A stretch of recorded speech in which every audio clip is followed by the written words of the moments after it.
President Trump rocks the House at Madison Square Garden in an historic rally.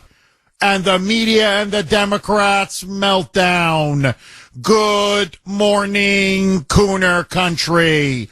Okay, my friends, 8 days now. 8 days left before the historic November 5th election.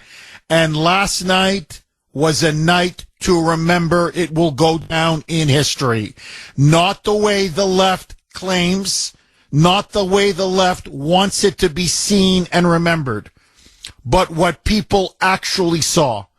And I've got to tell you, my friends, all of the passion, all of the energy, all of the momentum, all of the electricity is now completely behind Trump. There is no question about it.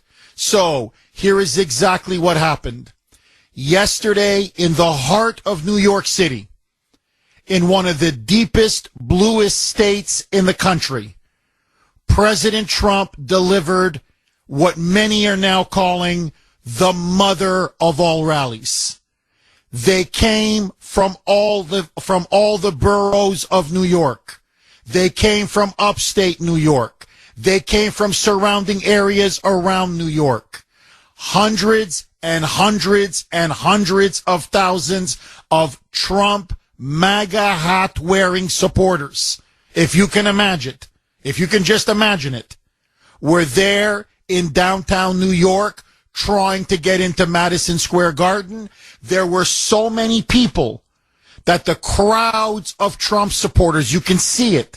The satellite pictures, the TV images speak for themselves.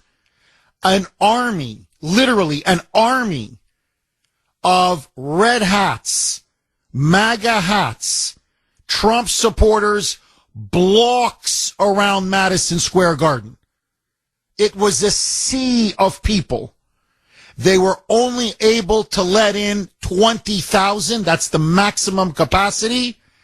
And so 20,000 were admitted in, and hundreds of thousands were outside watching on the massive jumbotrons.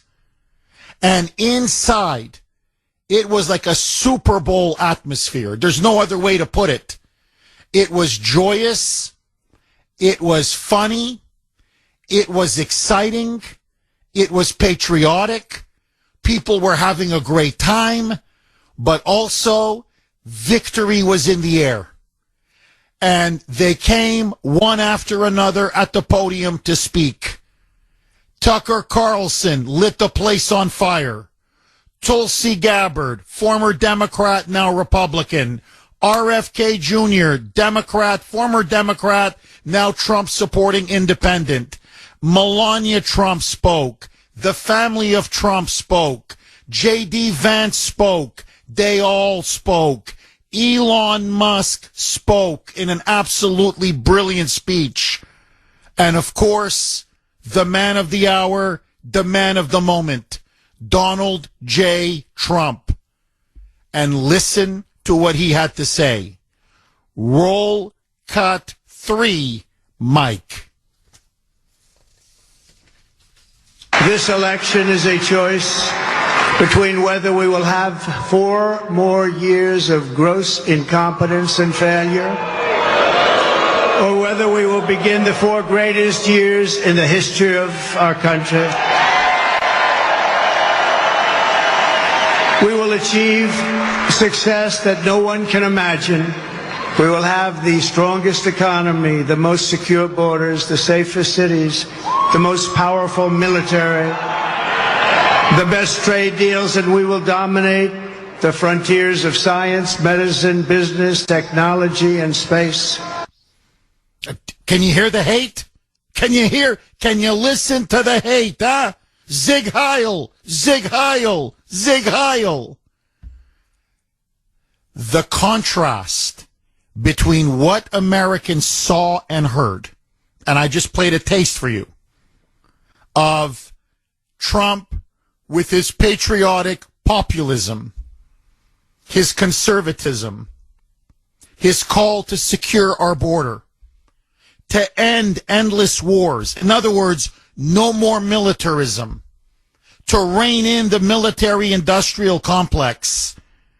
To end wars in the Middle East. To end the war between Russia and Ukraine. To literally, he's campaigning on the peace ticket. Securing our border from an invasion. Stopping the skyrocketing murderous crime sprees unleashed by Biden and Harris. Cutting inflation. Reducing gas and food prices. Supporting the state of Israel. Defending Jews from anti-Semitism. Think of what reining in the deep state, which is crushing our liberties and our freedoms. This is Hitler 2.0? Are you mad?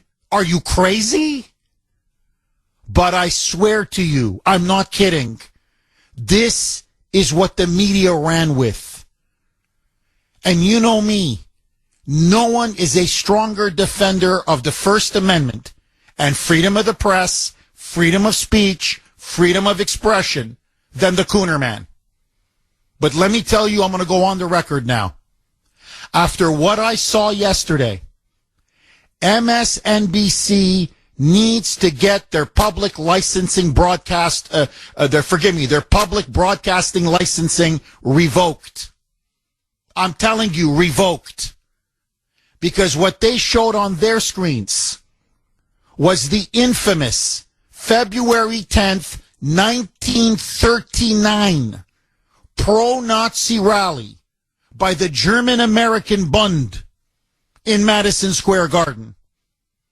And so what they did was, as people were watching on MSNBC the Trump rally, they would cut in and interject with minutes and minutes and minutes of footage of American Nazis in 1939 waving and carrying swastika flags and giving the Hitler salute. And then they would go back to the Trump rally and say, literally on the chyron, the Trump rally eerily reminiscent to the 1939 Nazi rally. They told their viewers, as explicitly as you can say it, what you are now watching is a Nazi rally akin to what took place in 1939. It was not just a lie. It wasn't just a vile smear against Trump, against everybody in that arena, against everybody outside that arena. And by the way, tens of thousands of Jewish Americans showed up with their yarmulkes on. That's why we know they're Jewish, waving the Israeli flag, singing Israeli songs, Jewish songs, saying they support Trump because he will protect them from this growing wave of anti-Semitism that is now sweeping college campuses, schools, the media, popular culture, on the streets, in their love and support for the genocidal murderers of Hamas. This is Hitler. You're crazy. You're crazy. I'm telling you to your face, you are effing crazy. I've never seen, as I told Mike, so many Jews going out to rally for Adolf Hitler. I've never seen this. They are now making light of the Holocaust. They are now slandering and spitting on the memory of the 6 million Jews who died in the Holocaust. And worst of all, this, as I said before, now I'm really saying it, this is akin, it is the same as yelling fire in a crowded theater. This is now naked, incendiary incitement. That's what MSNBC did last night. Kill him. Kill him. kill him and kill his supporters. Listen now. Here is Tiananmen Tim Waltz, the China lover, the Mao lover, the commie lover, in Nevada, whipping up even more fear. You know what you're going to see tonight in Madison Square Garden? Roll the cut. Roll cut, Mike. Hold on, I have it here. Is it cut 20? You got it. Roll it, Mike. Donald Trump has descended into madness over the last few weeks. And I think some of you don't miss on this. Go do your Google on this. Donald Trump's got this big rally going at Madison Square Garden. There's a direct parallel to a big rally that happened in the mid-1930s at Madison Square Garden. And don't think that he doesn't know for 1 second exactly what they're doing there. Literally, the very opposite took place. Peaceful, civil patriots who simply want to take their country back from the radical, destructive left. My friends, it was a political coup by Donald Trump, one that will be remembered for ages. 619 on the great WRKO. Jeff Kuhner, Boston's bulldozer. 617-266-6868. Okay, my friends, you want to talk about histrionic. I mean, panic porn, fear-mongering, desperation, frankly, lies on a scale I have never, ever seen before. Holy shamoly. So, last night, there's no other way to put it, a watershed rally at Madison Square Garden. And as I pointed out on X, and I'm going to repeat it now, the real meaning of that rally yesterday by Trump and all of his supporters at Madison Square Garden is that now New York is in play. The only reason why Trump showed up, and you could see by the massive numbers, not just inside, but 10 times more supporters outside the arena, it was something incredible to behold, is that New York now, as all the polls now show, Trump is within striking distance of Kamala Harris in deep blue New York. Her campaign is in big trouble. She knows it. The Democrats know it. The media knows it. And that's why they are absolutely melting down.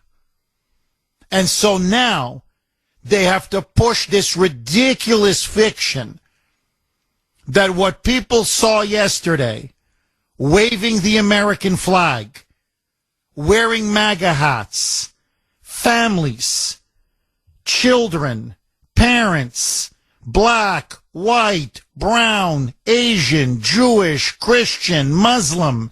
I mean, it was a cross-section, young, old, men, women. It really didn't matter. They came from all parts of the country to show their love and support for the America First agenda. And you're trying to tell us that a movement based on peace, based on ending endless wars, on stopping wars in the Middle East and in Ukraine, on ending militarism and the power of the military-industrial complex, on stopping anti-Semitism here in the United States and abroad, on securing our border from the greatest migrant invasion in the history of the world, lowering gas prices, lowering energy prices to improve the quality and standard of living of every American, cutting taxes for the working middle class, fair trade deals that stop outsourcing our jobs, stopping the runaway violent crime that is plaguing our cities. This is the rebirth of Nazism and Hitler? Loco. Loco. You're nuts. You're crazy. And it shows the radical, frankly dangerous disconnect between the elite establishment propaganda media, the corrupt corporate media, and the Democratic Party and what's really happening on the ground. And the Democrats think if you can just keep repeating, Nazi, Nazi, Nazi, this is a Nazi rally, that somehow people are going to believe it. What happened was the exact opposite. They so hyped up the rally and going on about this is now you're going to see the Fuhrer unveil himself tonight in Madison Square Garden like the German-American Bund in 1939 did. And instead, here's what they heard. Here's what they heard. This was the American Fuhrer that they were saying now we should all be afraid of. Roll cut 3A, Mike. And I'm asking you to be excited about the future of our country again. I'm asking you to dream big again. We're going to dream big again. We haven't been dreaming big at all. This will be America's new golden age. It's going to happen quickly, too, very quickly. Oh, my God. Can you hear it? I can hear it in the background. Can't you hear it? Really? Can't you? Heil Hitler. Heil Hitler. Heil Trump. Heil Trump. You didn't hear it? You didn't hear it. Death to the Jews. Death to the Jews. You didn't. It's just, this is, guys, I'm ashamed of you. These people are insane. Here's another one. Here's another one. Roll cut 3B, Mike. Every problem facing us can be solved, but now the fate of our nation is in your hands. Next Tuesday, you have to stand up and you have to tell Kamala Harris that you've done a terrible job, that crooked Joe Biden has done a terrible job. You've destroyed our country. We're not going to take it anymore. Kamala, you're fired. Get out. Get out. There it is. There it is. There it is. Kamala, you're fired. There it is. There it is. Zig Heil. Zig Heil. Zig Heil. I mean, I'm telling you, they look so freaking stupid. I gotta tell you that. Kamala Harris, Joe Biden, the Democrats, the media, they beclowned themselves. Seriously. People are laughing at them. I mean, boy, you guys are really going down hard, huh? This is Hitler 2.0. It was one of the greatest rallies in American history. And here's my prediction, okay? Here's my prediction. Trump now is within 2 to 3 points of potentially winning New York. If he is this close to winning in deep blue New York, he is going to blow the Democrats out of the water in every battleground state. Last night was the rally of all rallies.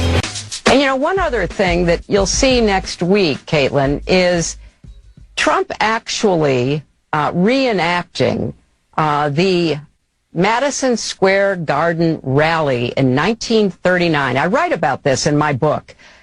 President Franklin Roosevelt was appalled that neo-Nazis, fascists in America were lining up to essentially pledge their support for the kind of government that they were seeing in Germany. So I don't think we can ignore it. Well, there you go. Yeah, no, we're ignoring it. 6:32 on the great WRKO. Jeff Kuhner, Boston's bulldozer. 617-266-6868 is the number. So Trump held a monster rally in Madison Square Garden. It has the breadth, the scope, the excitement, the dynamism, the massive crowd size, not just inside, but as I said, outside. It has now shocked the entire media and the entire Democratic establishment. It was an impressive sign of Trump's strength, his popularity, his momentum. Listen now to Kamala Harris. This is now what she's been reduced to. All of the polls now show Trump is in the lead. Democrats' own internal polling, it's even worse. She's going to get slaughtered in the battleground states. This is now what Kamala Harris has been reduced to. Asked about the bad polls, and especially her internal polls in a media scrum, well, listen to Comrade Kamala. Spin and spin and spin. Roll cut 20, Mike. 20, Mike, 2-0. Can you give us a sense of your internal polling at the campaign and how that is making or influencing your decisions on what to do over the next 9 days? So, to be very frank with you, my internal polling is my instinct. I let the campaign people deal with all that other stuff. And I am responding to what I'm seeing. I mean, just 2 nights ago, we had 30,000 people show up. I think it was actually more than 30,000 people, with an incredible amount of enthusiasm. If you see the people showing up last night, every event that we do, and the feeling is one of energy and excitement. What I love about the folks who are showing up is it's every walk of who we are as a country and as Americans, every race, age, gender, from all different kinds of backgrounds together under one roof. It's very exciting. The number of young people, I've begun to really point out the first-time voters who are there, is now people are actually registered, and it's very exciting, and the momentum is with us. You mean the 18 to 24-year-olds that you called stupid? You mean those that you openly mocked? Hold on. Which crowd size are you talking about? You mean the ones that you bus in? You pay people, literally you pay them to go onto buses and then to go to your rallies and then they bus them back? Is that what you're talking about? And as for the enthusiasm in the room, well, listen to this. This was her over the weekend in Kalamazoo, Michigan. And they don't like Kamala. She's now getting openly heckled, berated, and sworn at as she delivers her speeches. This was from anti-war protesters who called her a piece of, a POS, and told her to go F herself. Roll cut 21, Mike.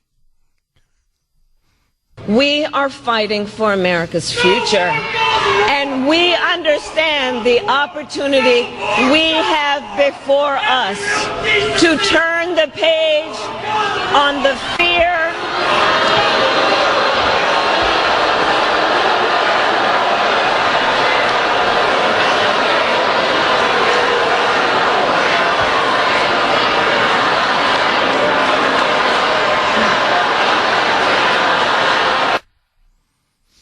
There you go. There you go. Now, she did it again. And please listen to this, because this now has direct consequences regarding a story that took place actually here in Boston, that most of the media, not quite all, but most of the media, is deliberately blackballing. It's a blackout. They don't want you to know about it. Listen now to Kamala. This was her in Michigan. Remember a couple days ago, she stood behind the seal of the United States of America, representing the executive branch, Biden and her, in which she said Trump is a fascist who, if elected, will bring a Nazi dictatorship to the United States, and then told all of her supporters, wink, wink, we must not allow that to happen, no matter what the price, no matter what the cost, no matter what you have to do. It was an open, naked order to go after Trump and his supporters. She did it again. Listen to her in Michigan. She's screaming about Trump and, God forbid, if he should get into power. Roll cut 22, Mike. Should never again stand behind the seal of the President of the United States. Never again. Never again. Never again. Okay. Late last week, here in Boston, and I want to give a hat tip to the Boston Herald, they were the only ones that actually covered this story. Nobody else in the local media, the pathetic liberal local media, and never mind the national media. This is, and I wanted to get the victim on the show today, and he's too afraid to come on. I don't blame him, for fear of his own life and that of his family.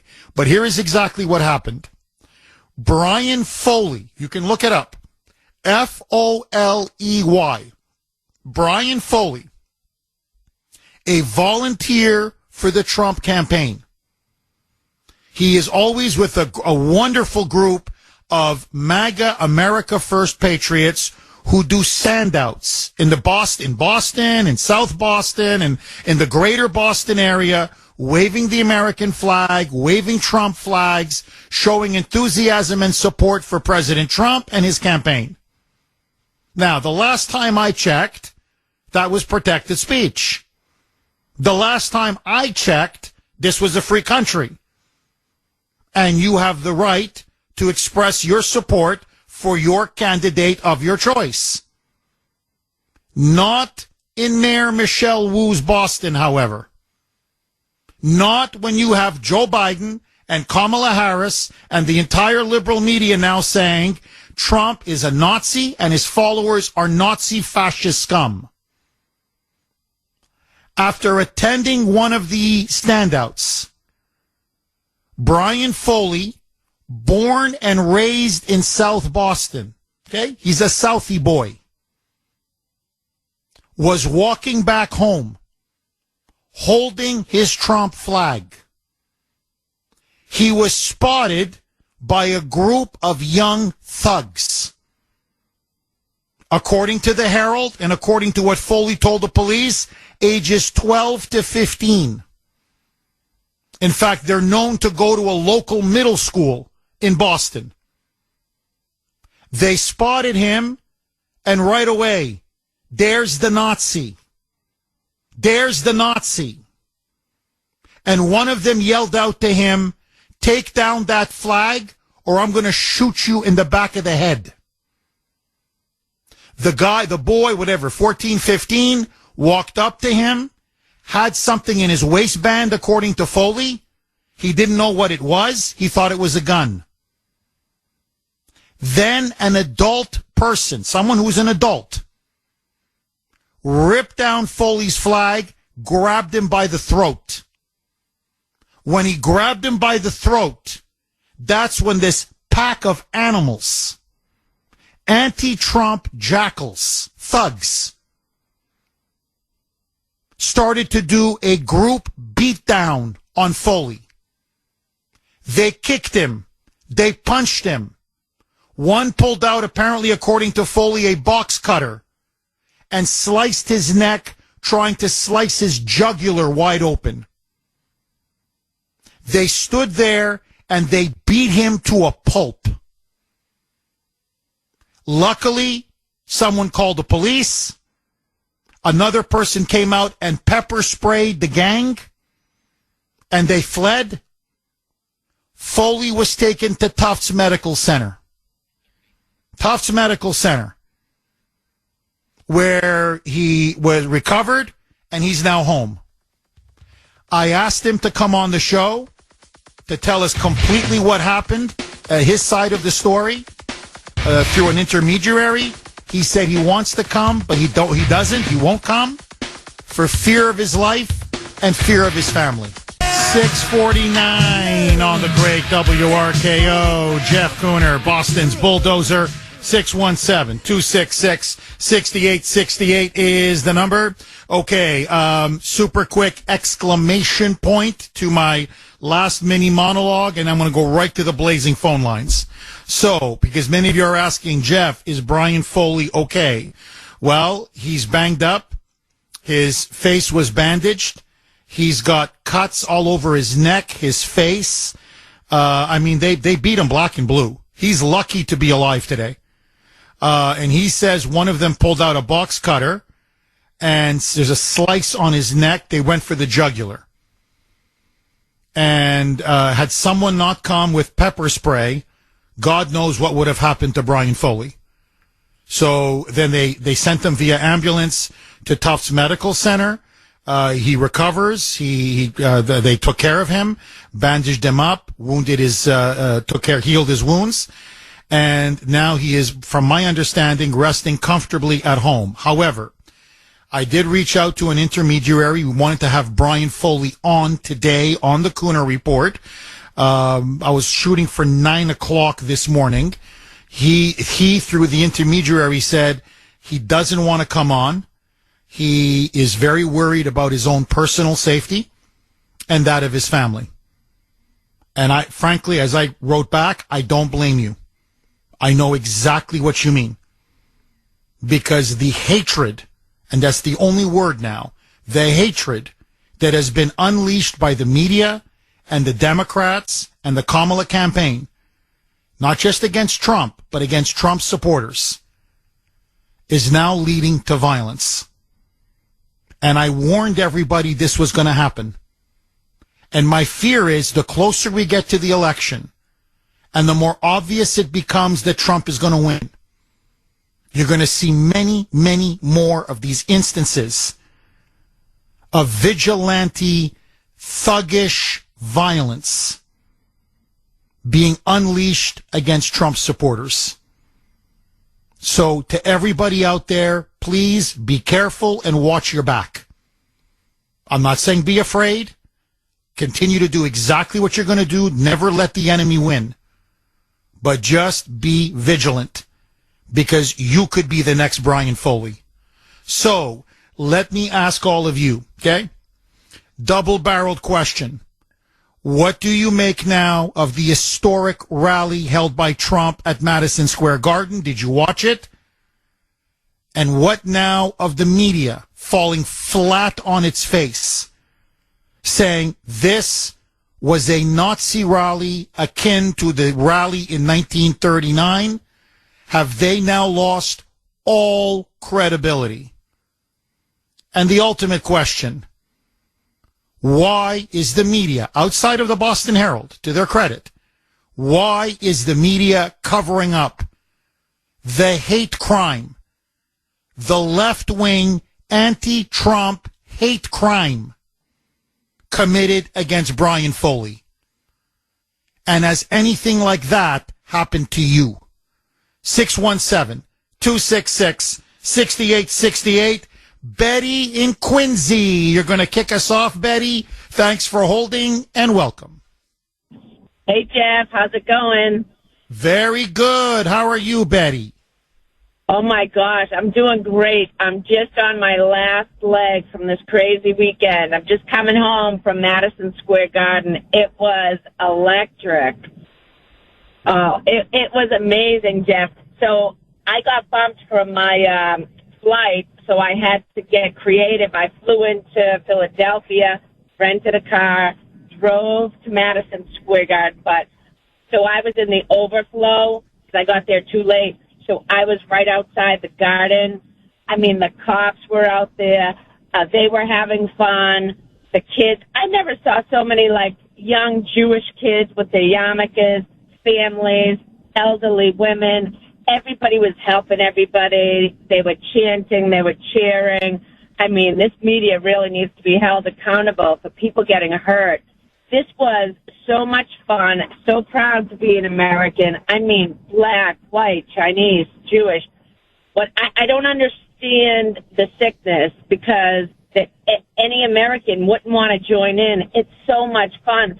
And the young kids that were impersonating Trump, it was it was hysterical. But, oh, wow, talk about like a comeback.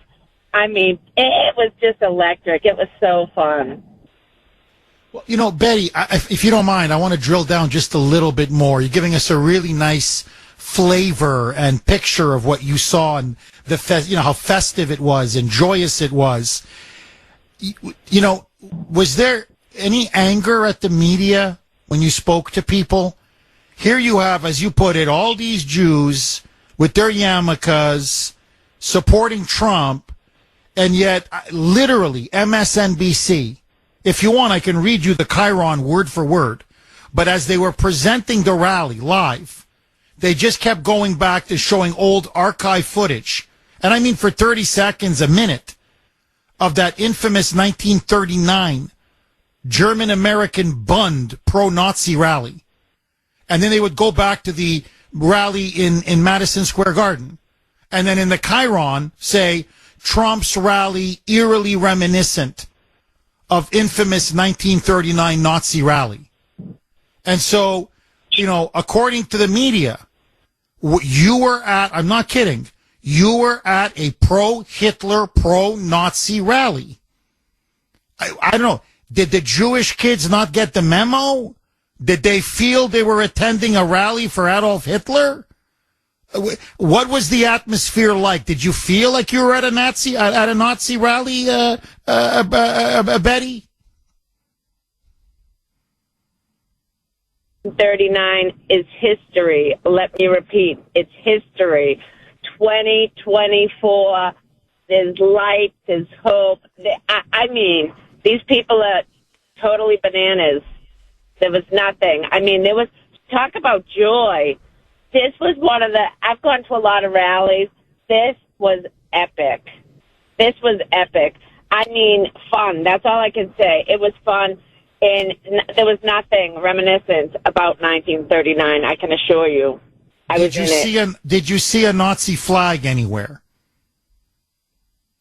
These older Chinese women, it was so funny. They were just going through the crowd with their Trump flags. They were going over they were walking everywhere yelling, fight, fight. I mean, these women, probably in their late 70s, it was hysterical. I mean, the little kids. It was like, oh my God, but the impersonations, these Jewish kids in front of me, and they all had the yarmulkes on. They were so proud, and they were just like cracking up doing Trump impressions. Yeah, that's history, Jeff. And you know what? So, in other words, Betty, what you saw was literally the exact opposite of a Nazi rally, correct?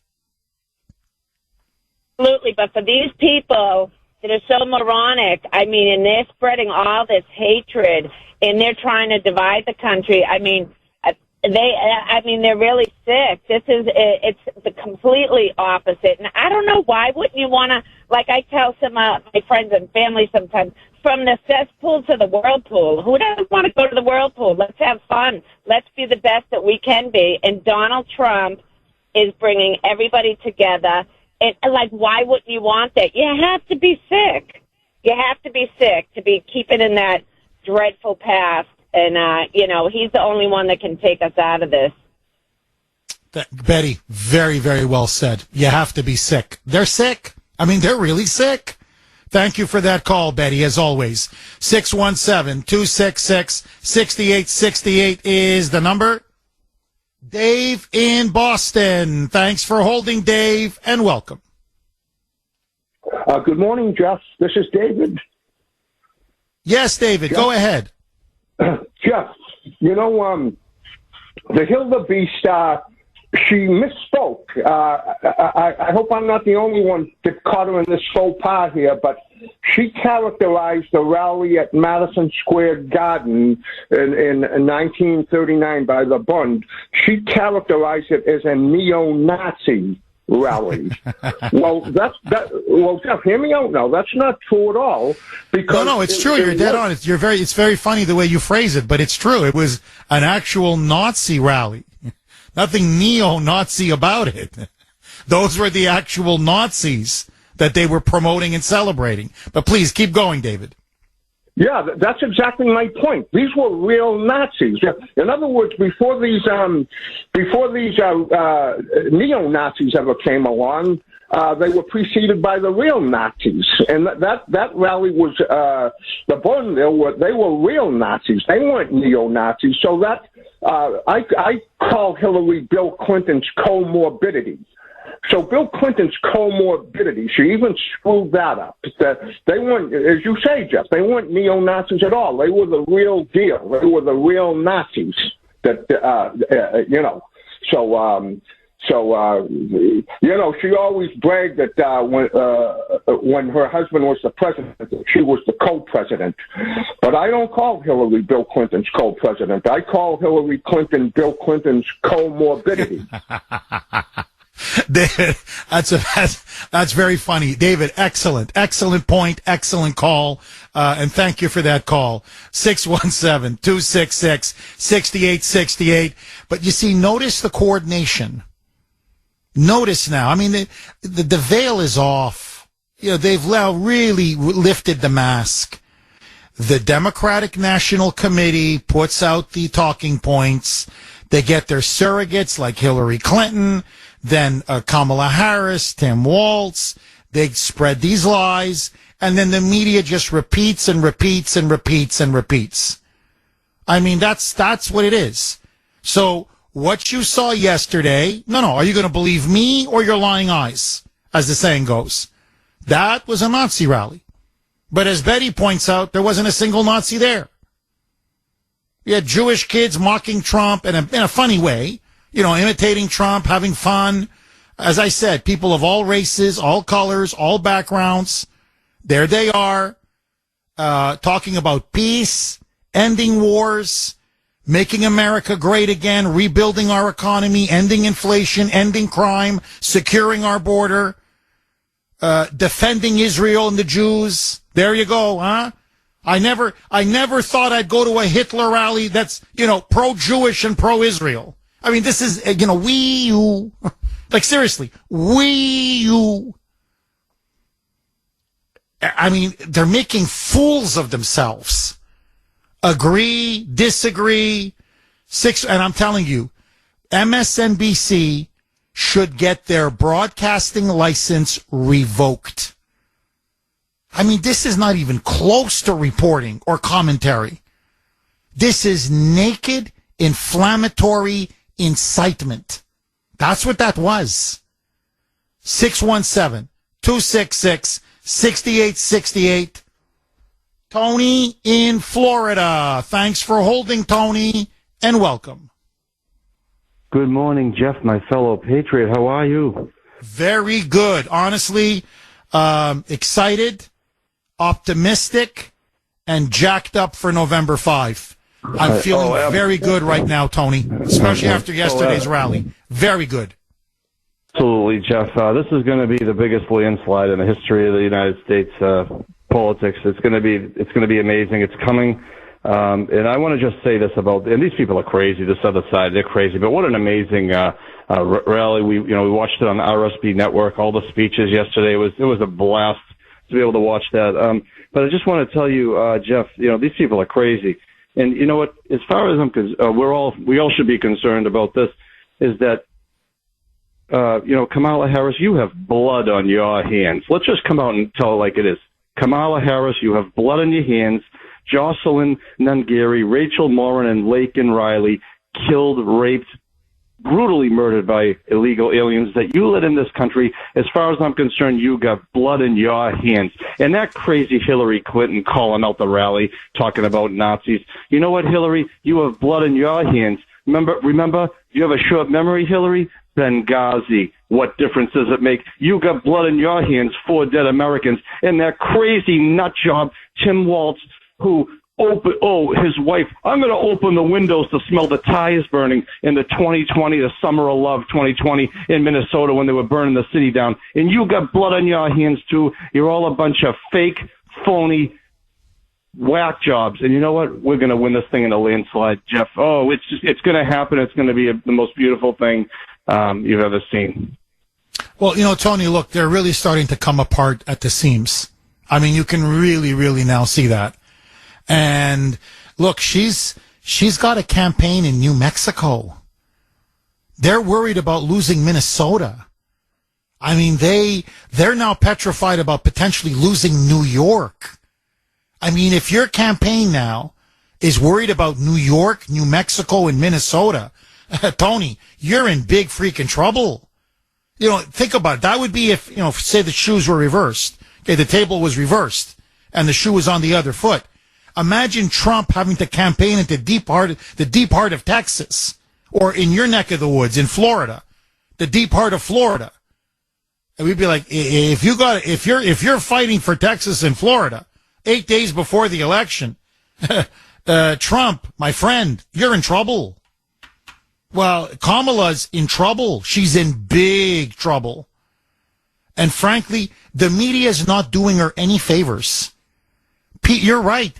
People look at them and say, you are insane. Okay, you don't like Trump. You don't want to vote for Trump for whatever reason. Okay. But when you start with this Nazi,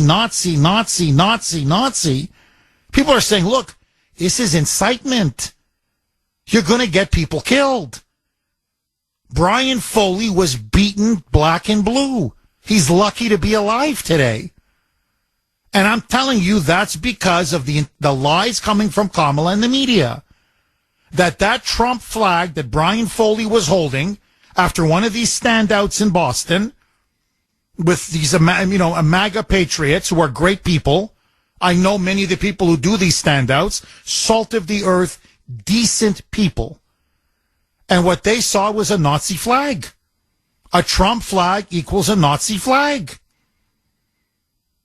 And they ran up to him and they threatened to shoot him in the head. And then a man grabs him by the throat, rips the flag down, and then you had 8, 10, 12 of them. They just beat that poor boy, that poor man, he's 26. They beat that poor man to a pulp. He's lucky to be alive today. And now he's getting death threats. His family's getting death threats. That's why the poor guy won't come on the show. He goes, Jeff, I'm sorry. I don't want to get killed. I don't want my family, something to happen to my family. I wouldn't be able to live with myself.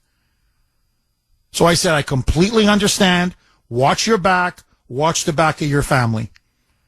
But this is now what she's starting to unleash. This is having real life consequences. And if this continues, someone's going to get killed. That's my fear now. That's why we have to call this out as forcefully as possible. Tony, thank you very much for that call. I really appreciate it.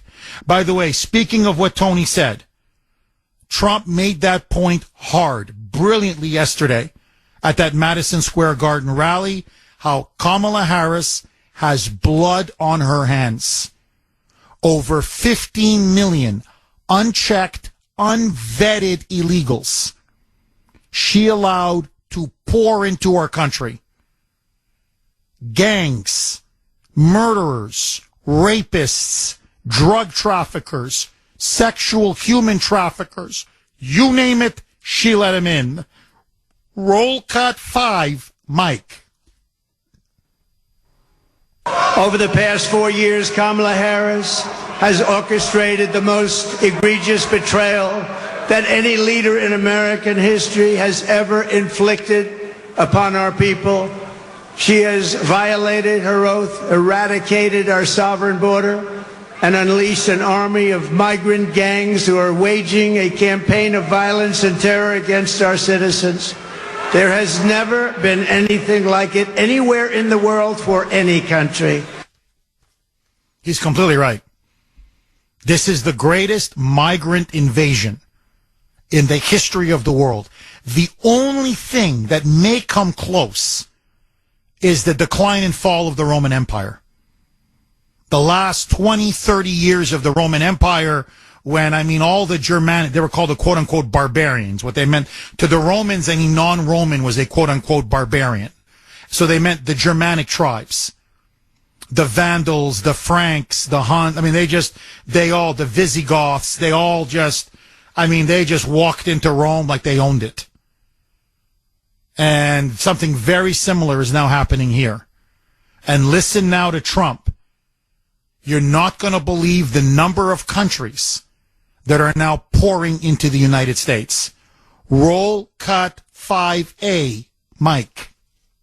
Kamala has imported criminal migrants from prisons and jails, insane asylums and mental institutions from all around the world, from Venezuela to the Congo. A lot of people are coming from the Congo prisons.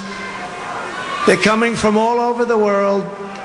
Over the last month, 181 countries violated our laws.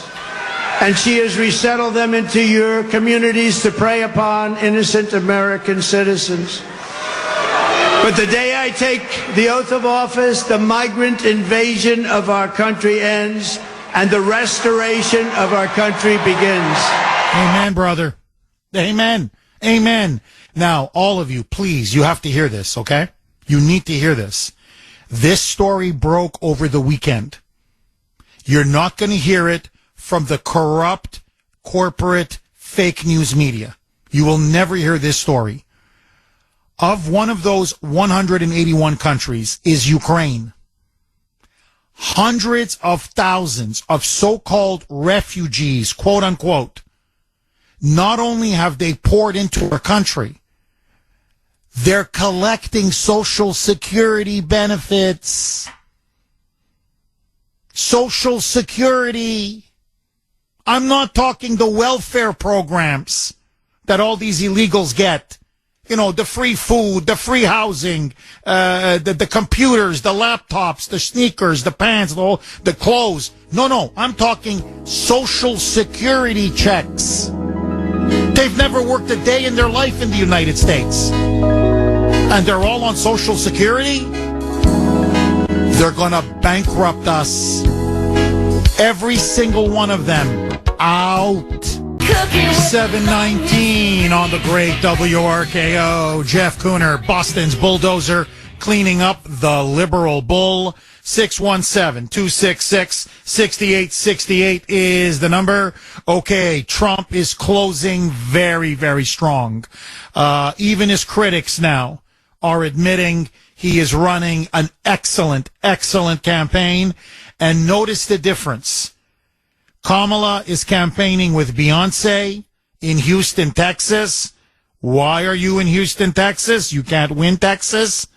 So she's campaigning with wealthy, famous, rich stars doing these big, glamorous events while Trump is barnstorming battleground after battleground after battleground.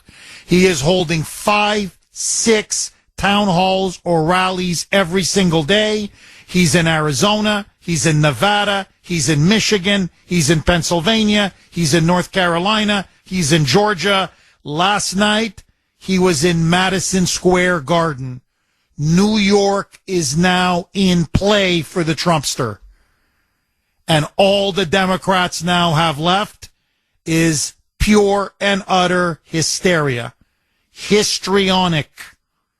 Nazi, Hitler. This is like the 1939 Nazi rally. Pathetic. Kamala is unraveling. Trump is closing. 617-266-6868. So let me throw this log on the fire. Do you believe now, as we head down the stretch, is Trump now closing the deal with the American public? 617-266-6868. Lines are blazing. Angelo in Rockland. Thanks for holding, Angelo, and welcome.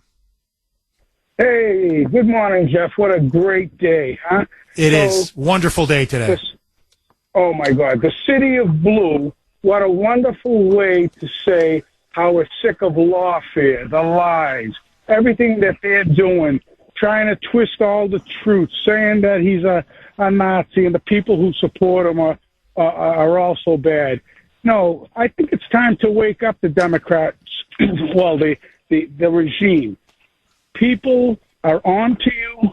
They know what you want. Nothing but pure power and control. America is for the people. And come in legal, all the illegal aliens, come in legal. We accept you, but don't drain our system just to get in here and live on the dole. But, what a wonderful way to put the middle finger up and the donkeys kicking back. All the people see what's really going on, and it's time for them to wake up. And you know something, Jeff? They're not going to wake up because they're just as bad as the lawfare that they're setting upon the people who are against them. It's unbelievable. But thank you, New York, for setting your voice forth. Wow. It's awesome. Awesome. It was awesome. Angelo, thank you very, very much for that call. No, look, I think it's redefined the race. I know it's only 8 days left, but still, it's now turned the entire script on its head. Trump now is surging, no question. Blue states are now in play. I'm telling you, it's not just New York. New Jersey is in play. Minnesota is in play. New Mexico is in play. Virginia. You want to talk about neck and neck? I'm just going by the polls. Virginia now is neck and neck. Now, all Trump has to do, if you want a decisive landslide, is just steal one of those states.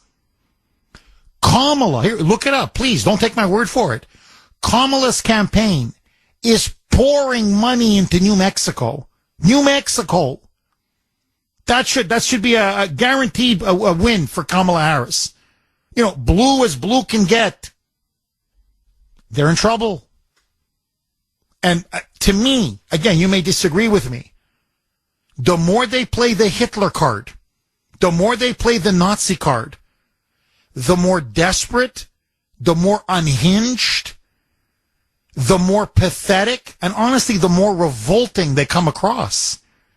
And I think it's scaring their base. There's no question. They're traumatizing and terrorizing their base. Again, I don't want to go back to Brian Foley, but and it's leading to people like Brian Foley being attacked because they're whipping their supporters up with such hatred and anger.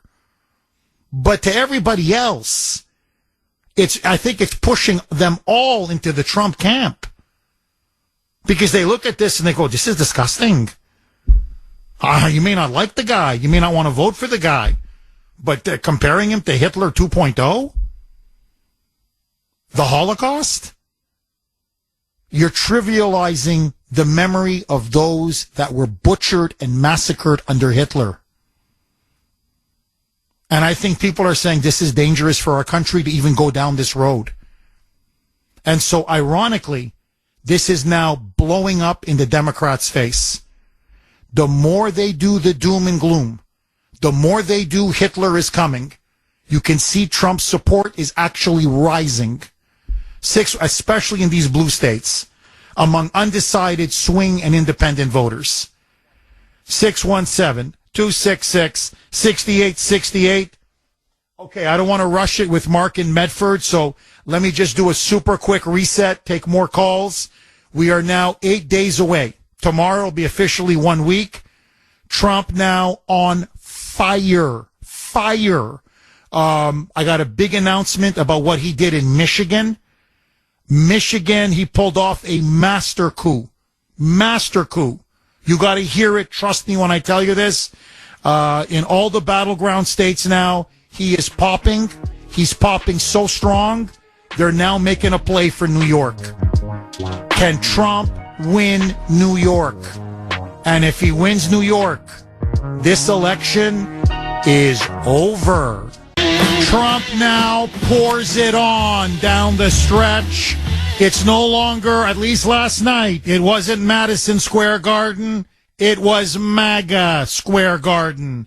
7:31 on the great WRKO. Jeff Kuhner, Boston's bulldozer. Okay, to me, there were magnificent speeches. Please don't get me wrong. In fact, I thought Tulsi Gabbard and Elon and Tucker Carlson, they were on fire. Fire, fire, fire. I'm going to play a few clips from them throughout the show. But I think this was the line of the night by Trump. And he's getting better and better and better. as the campaign goes on. His message is getting sharper, more punchy, more concise. He's really starting to feel confident. He's laughing. He's cracking jokes. He's having fun with the audience. But he's now coming up with very memorable turns of phrase, memorable phrases that are really starting to define and mark the campaign. I want you to listen now to this. This is some of the best I've ever seen of Trump. Listen now how he's characterizing November 5th. You know, the way there's something almost now Churchillian. I don't want to overdo this. No one can beat Churchill in terms of mastery of rhetoric and, speech making and speechifying. Reagan was superb. John F. Kennedy, superb. Franklin Roosevelt also could be very, very good. Churchill, to me, was the all-time master. But there's a tinge now of Churchill. Look at how he's now going to how he's characterizing November 5th. Who's ever writing his speeches, or if this came from Trump, if it came from him or someone who wrote it for him, genius. Listen now to Trump. One of the best moments of an incredible speech last night. Roll cut 6, Mike. The United States is now an occupied country, but it will soon be an occupied country no longer. Not going to be happening. Not going to be happening. November 5th, 2024, 9 days from now, will be Liberation Day in America. It's going to be Liberation Day. On day one, I will launch the largest deportation program in American history. Going to get the criminals out. I will rescue every city and town that has been invaded and conquered, and we will put these vicious and bloodthirsty criminals in jail. We're going to kick them the hell out of our country as fast as possible. Amen, brother. Liberation Day? November 5th is Liberation Day? Brilliant. Brilliant. America is now an occupied country, but it will be occupied no more. I mean, I got to tell you, that's, Kennedy, ask not what you can do for your country. So ask not what your country can do for you, but what you can do for your country. There's certain memorable lines from either inaugurations or campaigns or whatever. America is an occupied country, but November 5th will be Liberation Day. That phrase and the way he's just now defined the race, this is going to go down in the history books. Just my opinion. 617-266-6868. Agree, disagree. Mark in Medford. Thanks for holding, Mark, and welcome.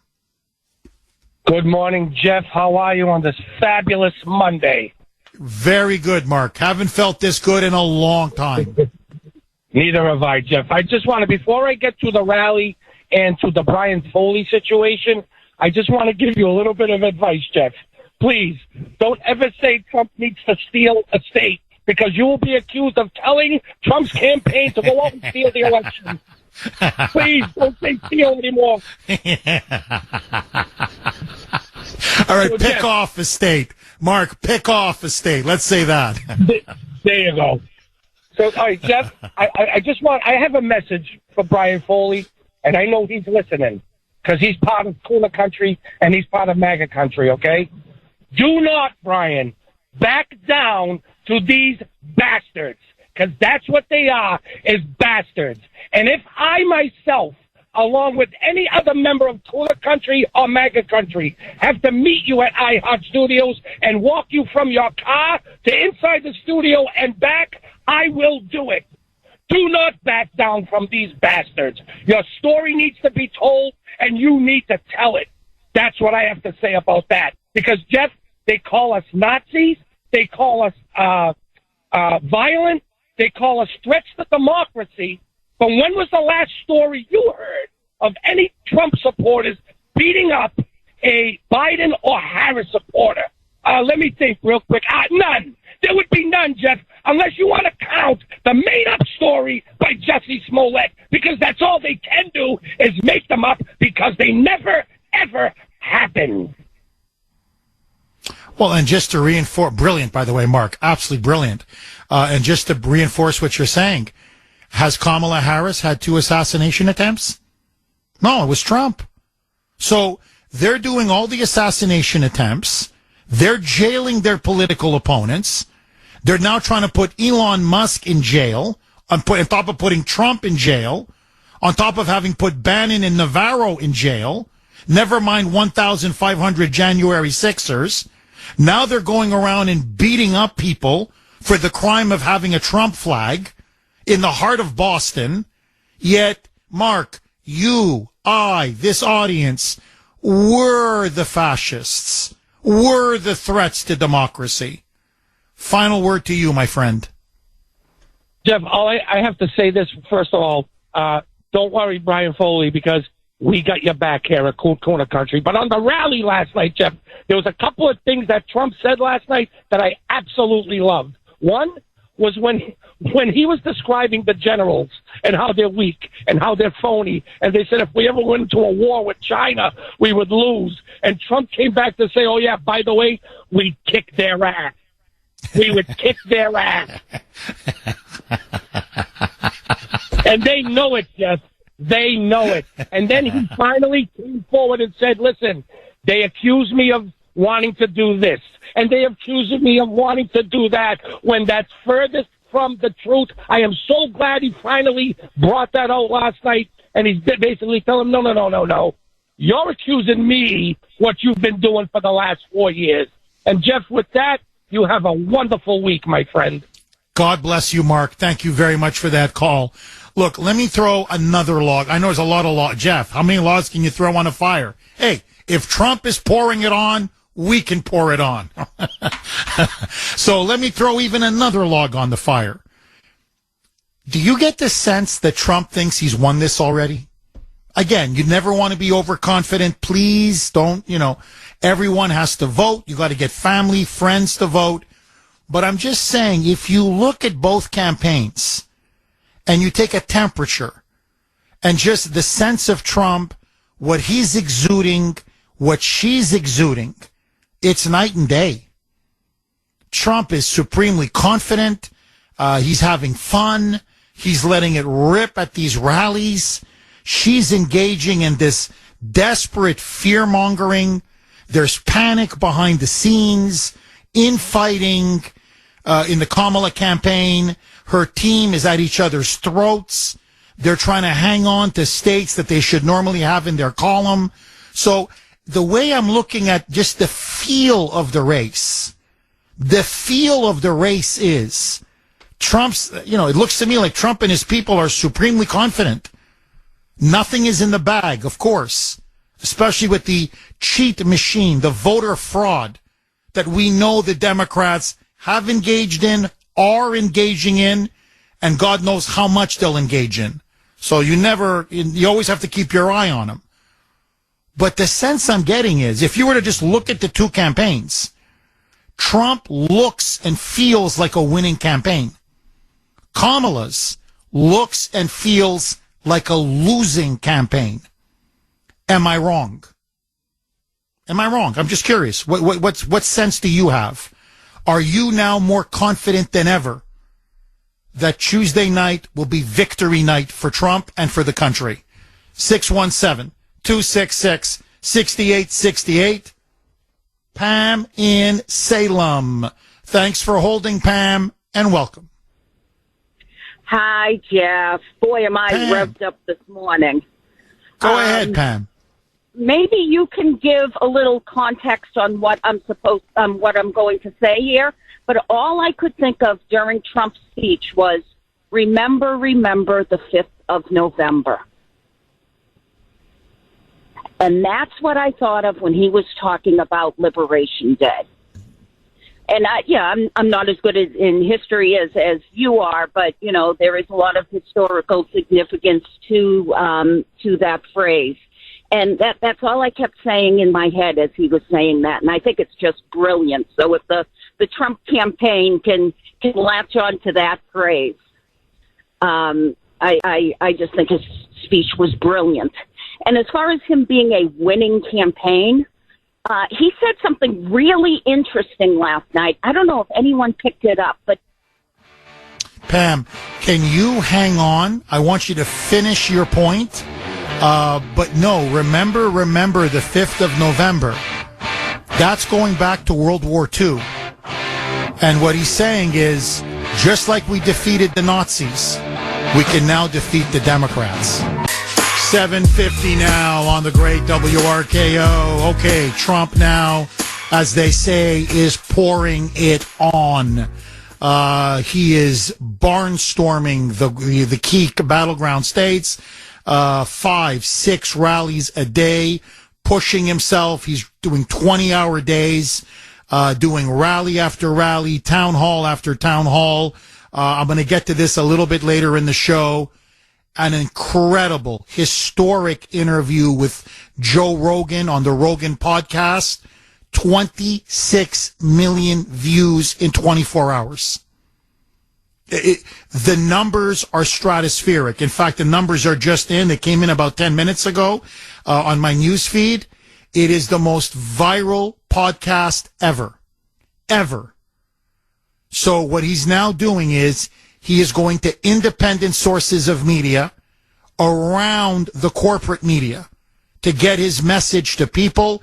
And this may be the end, the last election where the fake news media, the so-called legacy media, CBS, NBC, ABC News, CNN, Fox, MSNBC, have a monopoly on covering a campaign. Trump is breaking the mold again, and that Rogan podcast, 3 hours, uninterrupted. And it was some of the best, raw, authentic Trump that I've seen in a very long time. I mean, it was just basically two guys talking about everything. Everything. And Trump was at the top of his game. And you can tell Rogan loves him. And, you know, Rogan is a left-leaning independent. A little more like Robert F. Kennedy Jr. Think of him as an RFK Jr., Tulsi Gabbard type. But you can tell, he and Trump had a chemistry. They had a connection. And Trump just, on every topic, he just let it rip. It was pure, unadulterated truth. Truth bomb after truth bomb after truth bomb. 617-266-6868. And now yesterday, it wasn't Madison Square Garden. It was MAGA Square Garden. Historic rally with some of the biggest crowds ever seen at a rally at Madison Square Garden. So Trump right now clearly is on a roll, and all of the momentum now is on his side. He is closing, and he is closing strong. Let's go right back to Pam in Salem. Pam, we didn't get a chance for you to finish your second big point. Please pick up where we left off. Sure. So Trump said something very interesting last night. It was almost like, you know, how he gets off script and sometimes he'll talk to people in the audience. So he was making a point, and then he's talking about, you know, we need to win the Senate, we need to win Congress and the White House. And he turns to, and I think it's Mike Johnson, and he says, we have a little secret. We'll let it, maybe we'll let you know after the election, but we got a little secret, and we're going to take it all. Now, I don't know what that secret is, but I bet both campaigns know it, and probably also the mainstream media. And it's probably the reason why he's so confident, because he's just oozing confidence since Butler, since the return to Butler, I should say.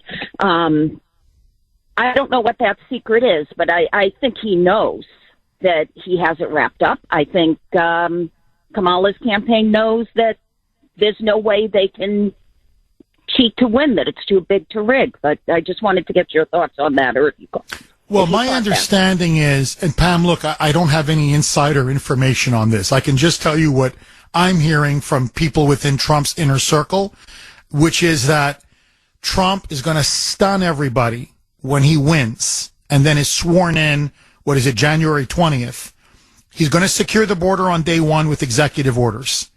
He's going to give another executive order to drill, baby, drill. We all know he's going to do that. Now, the thinking in Washington is he's going to go for a big tax cut first. He's then going to go for a massive deportation right after the tax cut.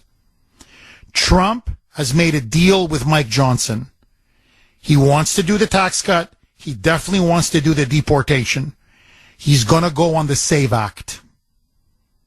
They're going to stun everybody by going on election integrity first. The Democrats are not going to see that coming. In other words, if they win the House and win back the Senate, they're going to ram through the SAVE Act, which will mandate voter ID laws in every state in the country. It's going to make mail-in balloting much, much more restricted. It's going to knock out most of these voting machines. And we're going to start returning to paper ballots and election day. You're not going to have as much early voting as we have now. So and you have to be a citizen to be registered to vote. So what they're going to do is they're going to clean up the voter rolls and they're going to tackle the voter election fraud right out of the gate. My understanding is they've already secretly written up all the provisions for this bill now. By the way, Trump has a transition team already now. He's not going to wait now. So Elon Musk knows exactly what he's going to have to do. RFK knows exactly what he's going to have to do.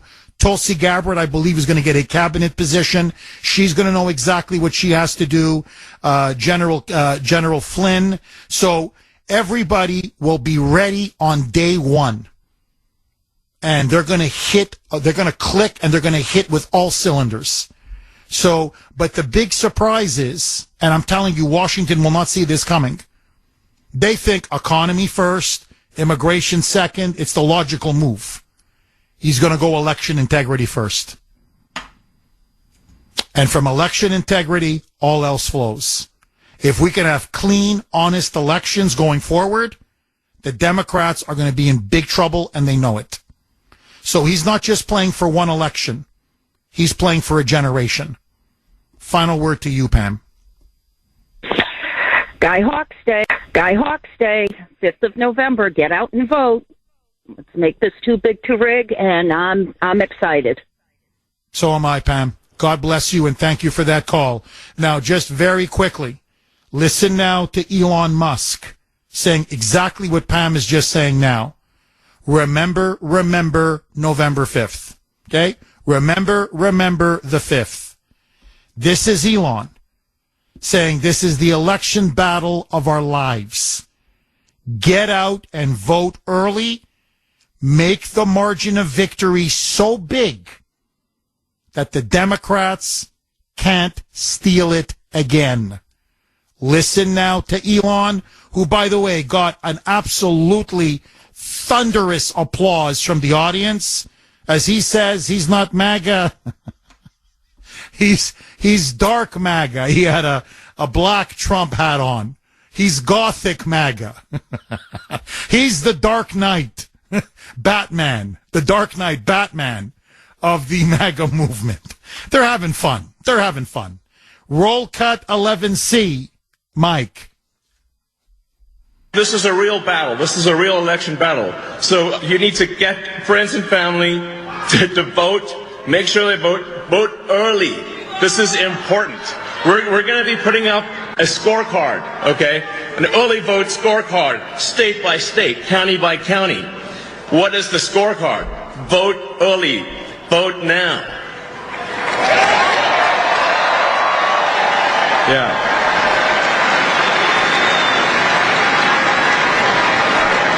Make the margin of victory so big that you know what can happen.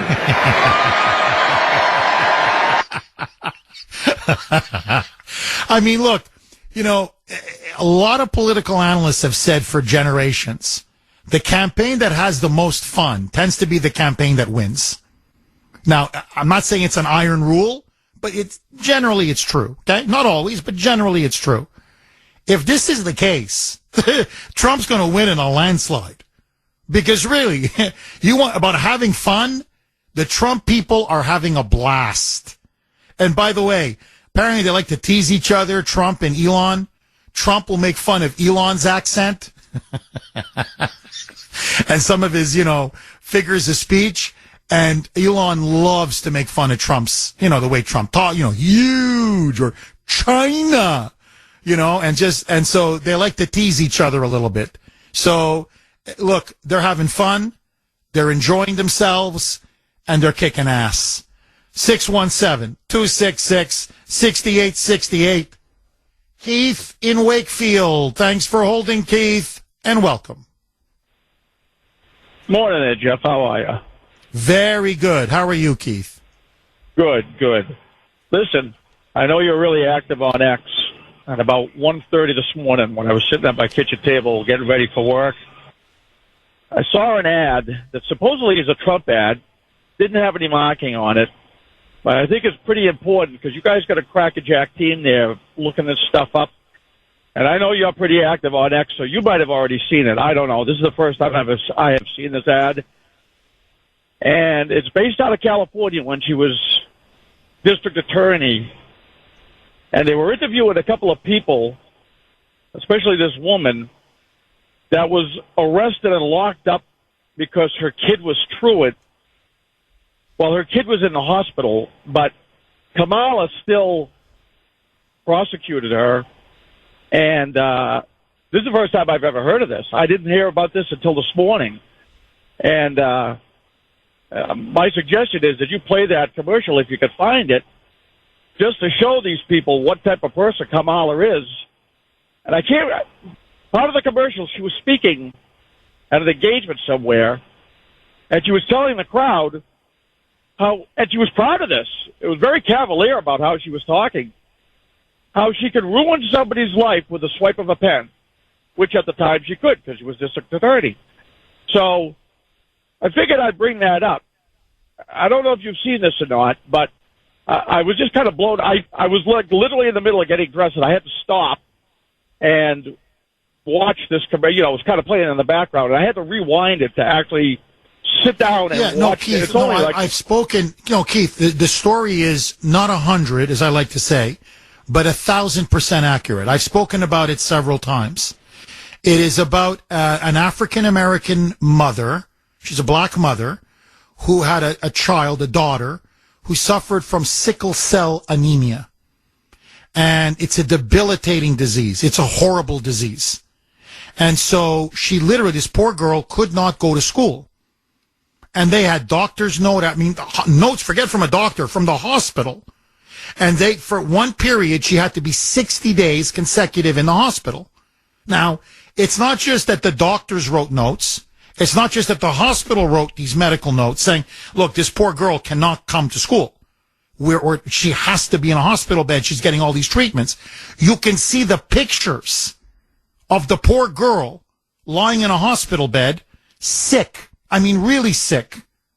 Now, the incredible thing, Keith, is that this girl was so devoted to her class and to her academics that she still kept studying and doing all of her homework, which is, it's a miracle. And in fact, I think she got, don't quote me on this, it was definitely minimum a B plus average, maybe A minus. Okay, but basically she was B plus, A minus. She was doing all of her homework. She was doing all of her tests and exams. She wasn't just passing. She was excelling. And yet Kamala Harris, see, the problem was California, because of truancy, not enough kids were going to school. They were staying at home or whatever. They were losing about $2 billion with a B dollars a year in federal education funds. So Kamala Harris now is going to make a name for herself. She's a tough prosecutor. And she said, I'm going to make an example out of this black mother and her sick black daughter. And so she investigated, and then they charged her. In fact, they have the footage. They arrested the black mother in her home. And as the cop is putting the handcuffs on her, she says, please don't tell me you're going to put handcuffs on me. My daughter is sick. I'm taking her. She's in the hospital because she's sick. And literally the cop said to her, ma'am, don't take it up with me. Take it up with Kamala Harris. And Kamala Harris bragged how she put that mother in the dock. How she went after that mother. And here's the worst part, Keith. The mother lost her home. The mother ended up losing her job because now she was charged by the state for truancy. So all of her money was used to pay for lawyers. She couldn't even go to work because she had to go to court all the time. She ended up being homeless. She ended up sleeping at homeless shelters and at motels 1 week at a time. Her life was utterly destroyed by this vicious thug, Kamala Harris. Over what? Loving her daughter? Caring for her daughter? Giving her the medical treatment that she needed? Who, by the way, was not just passing, but did all of her homework and was excelling at school. So, Keith, if you want to know what kind of a person Kamala is and what kind of a leader she would be, that's all you need to know. She is a communist thug to her very core. And that's what this mother is trying to warn the whole country about. Saying, I was her victim. Don't let her be your boss. Don't let her be your president. Because what she did to me, she's going to do to all of you. Final word to you, Keith. Hey, Jeff, is that I think maybe that people are calling the wrong people a Nazi. Bingo. Seriously, bingo. You know what they say? It's classic projection. Accuse others of what you're guilty of. And the only Nazi I see is her. Keith, thank you very, very much for that call. No, she's warning the country. She's saying, my God, don't give her that kind of power. She had a little bit of it in California. She destroyed our lives. And by the way, it's not just the mother that's out campaigning. The daughter, too. It's heartbreaking. She goes, I was really sick. She was coming after me. What did I do? I didn't ask for sickle cell anemia. And even though I'm sick and tired and fatigued and the drugs they gave me, exhausted me and I had, I kept wanting to sleep but my mother said, come on, you got to do well at school. This is your future. And she said, I just worked and worked and worked and worked. And I did every single piece of homework. I aced almost every exam. By the way, she graduated, don't quote me, but I believe it's a 3.8 GPA from high school. And Kamala Harris destroyed her life. Notice, the media won't touch this story. Because if the American people hear just about this story alone, the election is over. 617-266-6868. Debbie in New Hampshire. Thanks for holding, Debbie, and welcome. Hi, Jeff. Hi, Debbie. What I wanted to say was I read, I check Fox News frequently, and I had seen that they quietly, it says, the article, quietly deleting the information of the illegals who came in through that CP program, that app. So they're actually deleting that information because, you have to come in and you have to claim, asylum and give your name. And I'm sure a lot of it's fake, but what the ones that they actually do have their real name and their location of where they live, they're deleting that information to make it that much harder for President Trump to find these people. So that's bothersome to me. I just heard that. I just saw that. And then I have to say this, if you're accurate, and I hope you are, but I don't know that was a great idea to put out there that President Trump and Mike Johnson are going to go for the cleaning up the elections first, because now I feel like that just tipped off the other side, and they have 3 months to sabotage. Oh no, they know about it. No, they know about it. That's what I mean. It's nothing in Washington. Trust me, Debbie, I worked at the Washington Times for 10 years. I literally was one of their top editors overseeing their White House and congressional coverage. When I tell you there are no secrets in Washington, trust me, there are no secrets in Washington. Everybody knows everything. The only question is, do you reveal it? Do you not reveal it? Do you leak it? Do you not leak it? And there's a million reasons why something is either leaked or not leaked. But no, everybody knows what Mike Johnson's going to do. Everybody knows it looks like it's going to be Rick Scott, who replaces Mitch McConnell, because McConnell is telling everybody what Trump plans to do. This is the leak now about what they're planning to do is coming from Mitch McConnell. I mean, I'm just being honest with you. Mitch is stabbing Trump in the back. He's involved in these discussions because he is the Senate minority leader, and this guy blabbed to Schumer, and then he blabbed to the Post and to the New York Times. They're going to do election integrity first. And to show you what a rat Mitch McConnell is, like really, for God's sake, go, man, just retire. He's deliberately sabotaging conservatives. He is sending no money to Ted Cruz, no money to Rick Scott in his race for Florida. All conservatives now, he is cutting them loose. No money. You know where he's sending all the money to? That rhino loser Larry Hogan in Maryland, who, by the way, is running a losing campaign. So McConnell wants to blow up Trump on the tarmac. And he's doing everything he can, not just to sabotage Trump's agenda, but to deny him the Senate. That's the kind of rhino rat that Mitch McConnell is. So, Debbie, you know I've said this many times. The first socialist was Lucifer. The first rhino was Judas. And you know what McConnell is? He's a Judas. 819 on the great WRKO. Jeff Kuhner, Boston Bulldozer. 617-266-6868 is the number.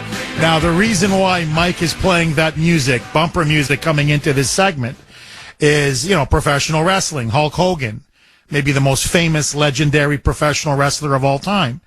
And that was one of his songs. That was one of the big songs. Whenever he'd come into an arena or whatever, that's the song they would play. Well, guess who was at Madison Square Garden as well last night? It was the Hulkster, Hulk Hogan. And they had a blast. There are pictures now, it's gone viral, where Trump is beating Hogan, allegedly, in an arm wrestling match.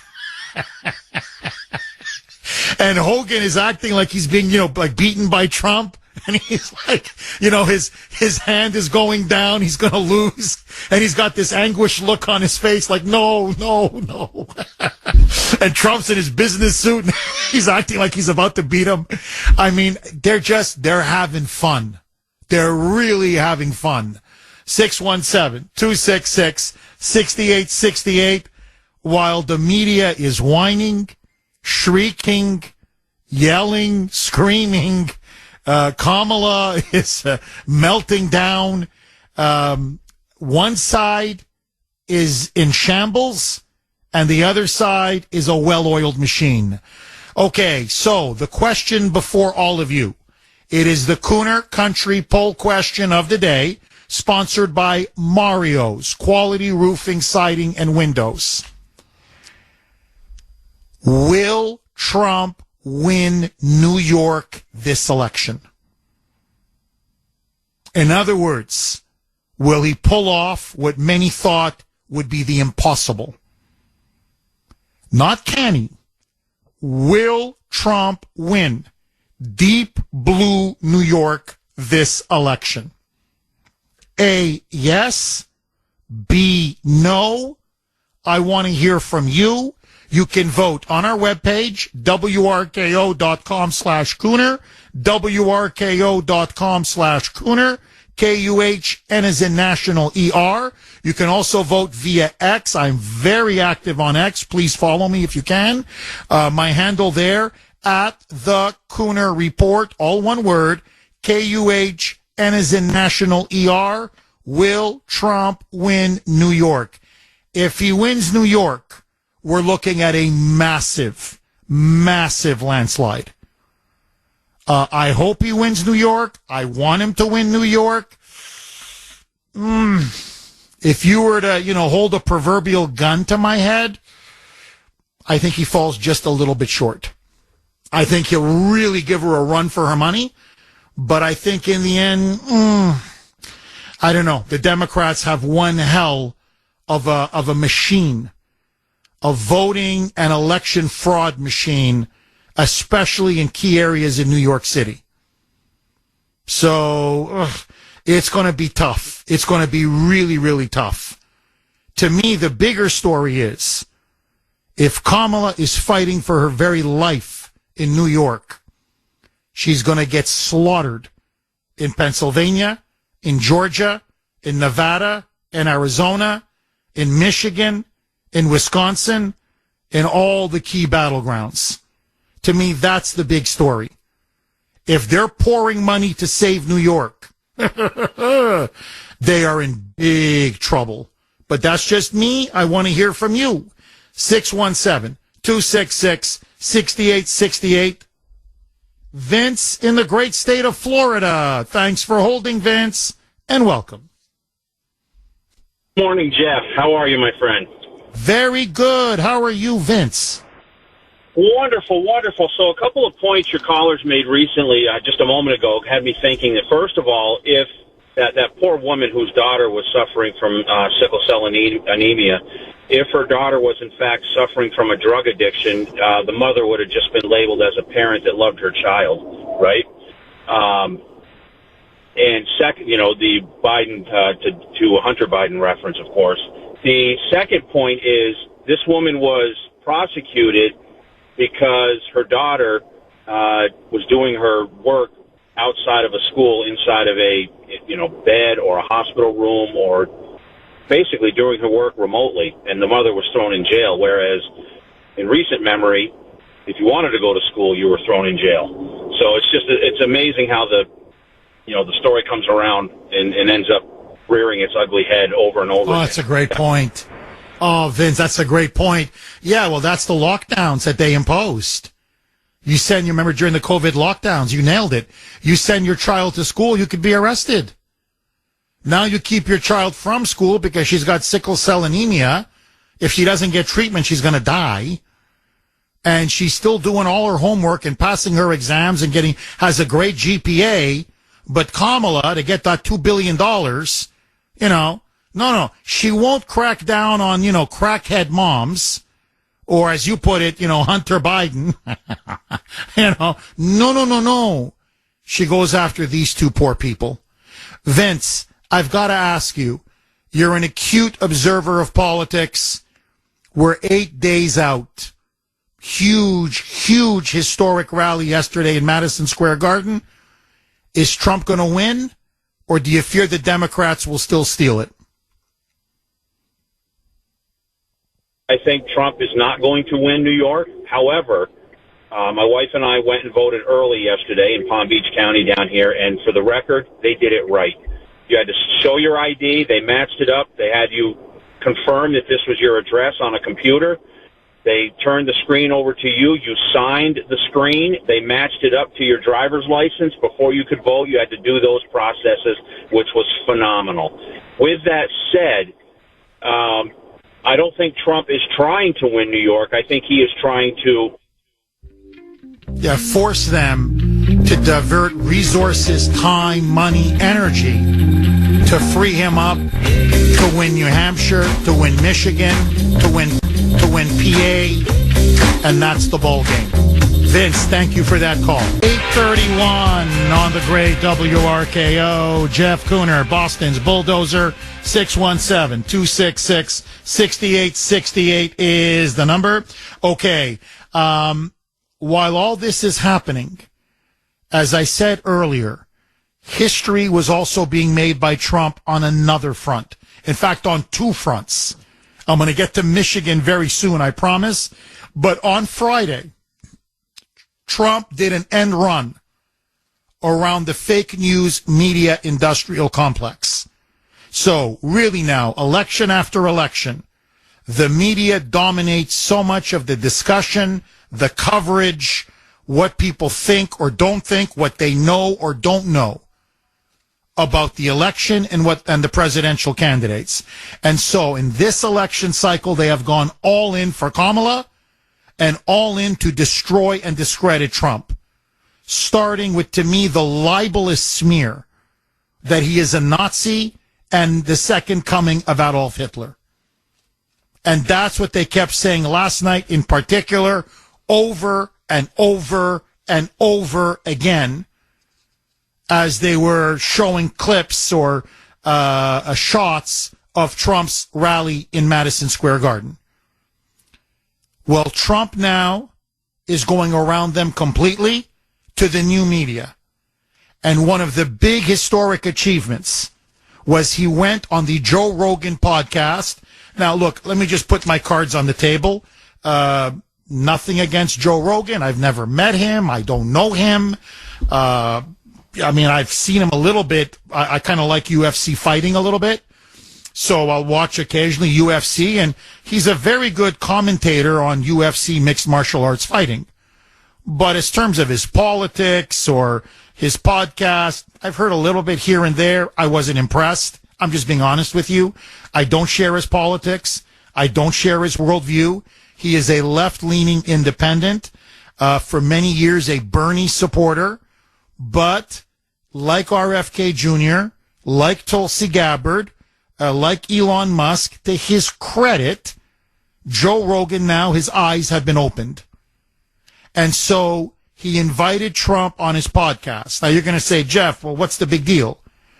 Rogan has a massive following because he primarily doesn't do politics. He'll do a little bit of politics. But my understanding is he does culture, he does sports, he interviews famous celebrities or famous sports figures or business people. So he has a wide-ranging podcast that attracts a lot of 20, 30-somethings. His big demographic are younger people, ages 20 to 30, overwhelmingly politically independent or left-leaning Democrats. Left-leaning, voters who tend to vote Democrat, but not blind party loyalty. Trump went on and lit them on fire. It was 3 hours nonstop. There was Trump talking about himself, his past, his biography, his previous campaigns, his agenda, his policies, his vision for the country. And you can see Joe Rogan, immense respect, immense affection for Trump. Within 24 hours of this historic podcast, 26 million views, shattering all records. It has gone viral. Kamala Harris did a big event with Beyonce. I'm going to get to that soon. They even misled the public, saying that Beyonce was going to do a concert or a performance. She never sang. She never danced. She never did anything. By the way, that's how they got 30,000 people to Houston, Texas. So she's going on about, oh, look at my rally. I had 30,000 people at my previous rally. This is Kamala. Well, yeah, because the headliner was Beyonce. And you basically promised a free concert. The problem was when Beyonce didn't sing or perform or dance, but she spoke for about 10 minutes and then left, the crowd began to boo and heckle incessantly. And hundreds just began to leave the arena. So it turned into a complete and utter unmitigated disaster. 500,000 views in 24 hours. For Kamala and Beyonce. Trump and Joe Rogan, 26 million views in 24 hours. He's campaigning circles around her and around the entire corrupt media. Listen now. This is Joe Rogan and Donald Trump. And Trump says to him, you know, I don't understand, I'll be honest with you, Joe, why the media have been so obsessed with me and getting me, targeting me from the very beginning. And Rogan says, oh, I can answer your question for you. It's really simple. Roll cut 16. Mike. I always got more publicity than other people, and it wasn't like I was trying. In fact, I don't know exactly why. Maybe you can tell me why. Oh, I could definitely tell you. You said a lot of wild. Maybe. Maybe you said a lot of wild, and then CNN, in all their brilliance, by highlighting your wild, made you much more popular. Yeah. And they boosted you in the polls because people were tired of someone talking in this bullshit pre-prepared politician lingo. And even if they didn't agree with you, they at least knew whoever that guy is, that's him. That's really him. I think Joe Rogan is dead on about this. I think why Trump has captured the imagination of so many Americans, among many other things. His policies, his agenda, no question. But his raw, authentic personality. He's not another packaged, phony, fake politician. And Rogan alludes to this even more, saying, you know, look, I got to tell you, people hate politicians. They never give you a straight answer. Every answer is rehearsed and scripted, a la Kamala Harris. And then there was a fascinating moment where Trump says, you know, look, and then Rogan, by the way, says, you know, you're almost like a comedian. He goes, you have the instincts of a comedian. And Rogan says, I think that's what makes you so appealing. You're funny. And you're not afraid to say funny things. He says, you know, for example, when you did your rallies before and you would imitate Joe Biden and how mentally gone he is, people laugh. They find it funny because they go, it's true. He goes, or before you used to make fun of Elon's accent or the way he speaks. It's funny. And then Trump said, well, look, in this business, you have to have a little bit of the instincts of a comedian. Because, and this is his words, not mine, because this is the most dangerous business in the world. And Joe Rogan kind of cuts in and says, you're right, it's very dangerous. Maybe, you know, going to war is more dangerous. Being a firefighter is more dangerous. Being a cop is more dangerous. And Trump says, yeah, those are very dangerous professions. But I'm telling you, if you're going to challenge the swamp as I am and run it for president, it may be the most dangerous thing you could possibly do. And then Rogan comes back and says, well, yeah, look at you. You got assassinated twice. I mean, sorry, there were 2 attempted assassinations twice. You got shot in the face. You got shot in the ear. And then Rogan, to me, this was the one line of the 3 hours. This was the one line that I said, you know what? No truer words have ever been spoken. And Rogan said, can you imagine if Joe Biden was shot in the ear? Can you imagine if there was an assassination attempt on Joe Biden in which somebody blew the top, you know, the upper part of his ear off and came within a millimeter of killing him? You would be blamed, he tells Trump. No matter how, the media would find a way to blame you. The right would be blamed. And they would be talking about this assassination on Biden all the way to the election. They wouldn't stop telling us about it. They wouldn't. It would never end. He goes with you. Within a day, they swept it under the rug. Like it just brushed it off like it was nothing. That's how much they hate you. That they're willing to incite people to murder, assassinate, and kill you. And I think there's another reason. How much time left, Mike?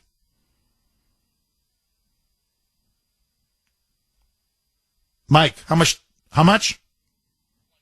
Play cut 16A. Go. How do you get us out of Ukraine? How do you stop what's going on in the Middle East? How do you put a stop to this? Well, it's a very, to me, it's an easy question because I think I can do it easily, but it's a complex question in the sense that the times change. Every day changes. Who's winning, who's not winning? I mean, Russia's a war machine. Whether you like it or not, it just grinds along. You speak to people like Viktor Orban, he'll tell you it's just a big, fat war machine, and that's what's happening. You look at what's happened to Ukraine. If I were there, it would have never happened. Now, he poses a mortal threat because he's willing to stand up to the military-industrial complex, just like John F. Kennedy. He wants peace. 8:49 on the great WRKO. Jeff Kuhner, Boston's Bulldozer. 617-266-6868 is the number. Okay, just super quick because the lines are jammed. This is, and he and Rogan got into this a little bit, about Trump is the peace candidate. He's going to end the war between Russia and Ukraine. He wants to end the war in the Middle East and really put Iran back in a box. Drain it of funds, drain it of money. If it has no money, it can no longer sanction Hamas or prop up Hezbollah, or in other words, you cut off the flow of money to Iran and their terrorist proxies wither on the vine.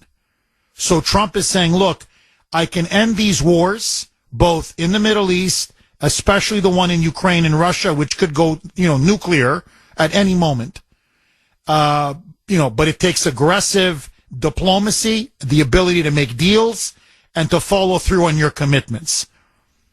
The military-industrial complex, just like they were dead set against John F. Kennedy, are now dead set against Trump. And that's another reason why Trump is a marked man. As he told Joe Rogan, it's a very dangerous profession, especially if you're promising to drain the swamp and go after the ruling class and the deep state the way I am. Well, listen now to Tulsi Gabbard, because she has made confronting the military-industrial complex and pulling the veil, the mask, off of the corrupt deep state. And she's really very much an anti-war candidate or an anti-war person. She has made being anti-war, anti-deep state, anti-military industrial complex the heart and soul of her entire political personality and political agenda. This is her philosophical core. Listen to her at the Madison Square Garden saying, you want to know how history is going to remember us? And this particular moment? This is how history will remember us. And it is the exact opposite of the lies about Trump and his movement from the so-called mainstream media. Roll cut 12, Mike. History will look back on us at this moment for the choice that we make. Did we choose war or peace? Did we choose poverty or prosperity? Did we choose censorship or freedom?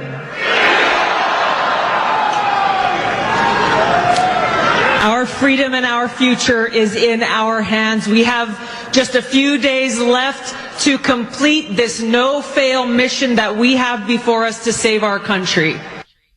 It was a great speech. You can't see this, you just hear the audio, but when the crowd yells freedom, she puts her hand over her heart. And as you know, Tulsi Gabbard has served in the military for years. She's still a member of the National Guard. She served in Iraq.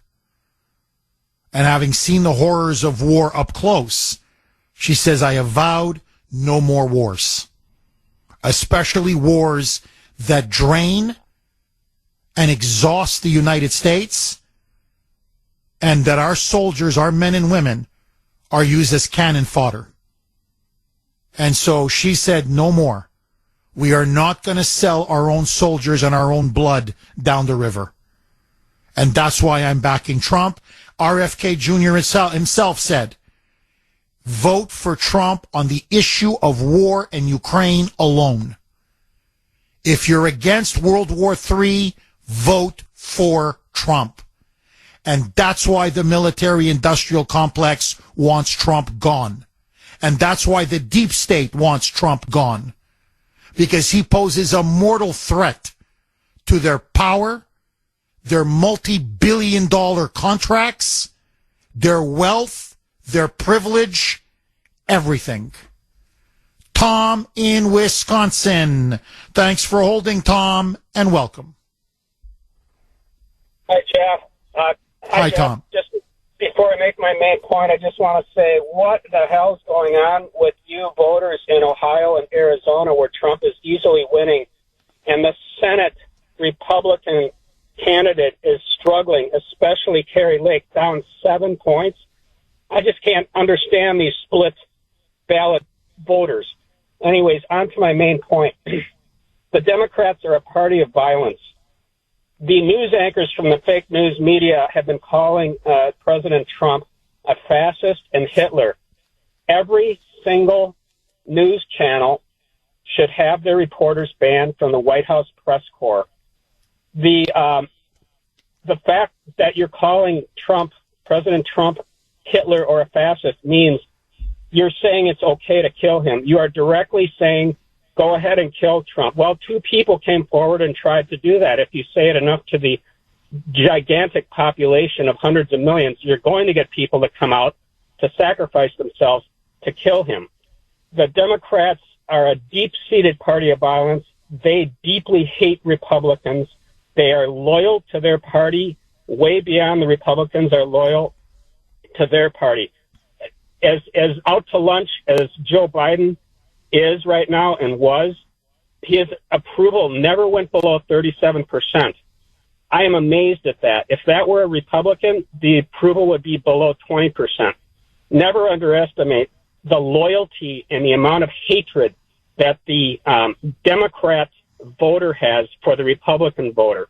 And let me just coin a phrase of Michelle Malkin, who's no longer, out there, but she was one of my favorite commentators for the conservatives. Her comment was, the Democrats want us dead, and they hate us beyond imagination. And we do not hate them. If I park my car with a Trump sticker on it in a Democrat zone, my car is going to be vandalized. If a Democrat full of bumper stickers parks it in a Republican area, that car is left alone. We Republicans are not violent. We are peaceful. Tom really dropped the mic. I got it. It's funny. You and I really think alike because I was driving my kid. A long story, but the kids have stuff to do, and so I'm driving them around. Ava's got play dates with her friends, and Ashton wants to go fishing, and anyway, so I'm driving the kids around to to their activities, and I'm just thinking how many Trump signs I can see are getting destroyed in my area. You can see them ripped off, broken, whatever. And I see all these Harris Waltz signs as well. I'm like, I never would think to tear down their signs. Never mind vandalize their home, vandalize their car, or God forbid, I know you're in Wisconsin, but here in Boston, Brian Foley, a Trump MAGA activist, a good man, really wouldn't hurt a fly, is carrying a Trump flag, and he's literally assaulted and beaten by a mob of anti-Trump haters. And because it goes against the entire narrative that the media is pushing, that, they're all, Trump people are all Hitler supporters and Nazis and white supremacists. They don't want to cover the story. And I'm thinking, the only ones that are violent is them, not us. And look, to answer your first point about Kari Lake and what's happening in Ohio, the difference is Mitch McConnell is not sending Kari Lake any money. Money is, it's just a fact of life. It is the mother's milk of politics. Money, helps pay for TV ads, for radio ads, to get, leaflets and pamphlets out there and to mobilize voters and make phone calls. And, you need cash to run a campaign. Mitch McConnell knows that. He doesn't want Kari Lake. That's a MAGA Republican. He wants Sherrod Brown, that left-wing, loser, to be reelected in Ohio because his candidate is another MAGA Republican. So he's trying to cut Trump off at the knees before Trump wins to deny him a Republican-led Senate and especially a MAGA-led Senate. And so he's deliberately withholding money to sabotage all of these key races. And by the way, noticed he said he was going to retire months ago, but only until after November. And Tom, what did we all say? What did the Kuhner man say? I said, why not retire now? The guy can barely, he's senile. He can barely string two sentences together. He keeps freezing in front of the camera. You think the guy's choking. You're like, Mitch, Mitch, oh my God, Mitch, are you breathing? Mitch. That's what you see with the guy. And I said the reason why he's hanging around until November, until just after the election, is to screw Trump, pardon my French, screw Trump and screw MAGA right in the back. Or in this case, in the front. Final word to you, Tom. I think whoever's able to in the Republican National Committee, you can't let Kari Lake be defeated. I don't think she will ever run again if she loses this.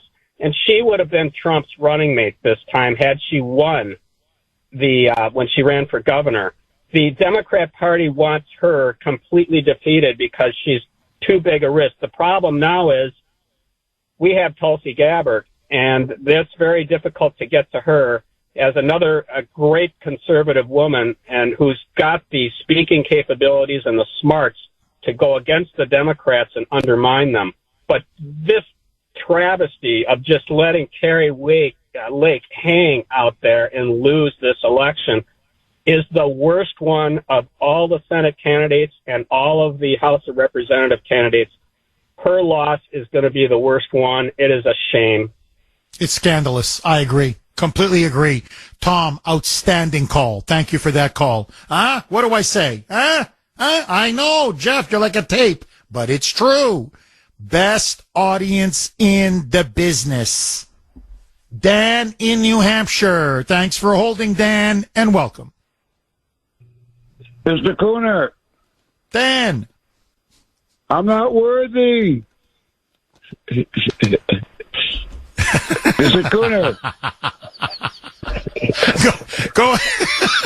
Go ahead, Dan.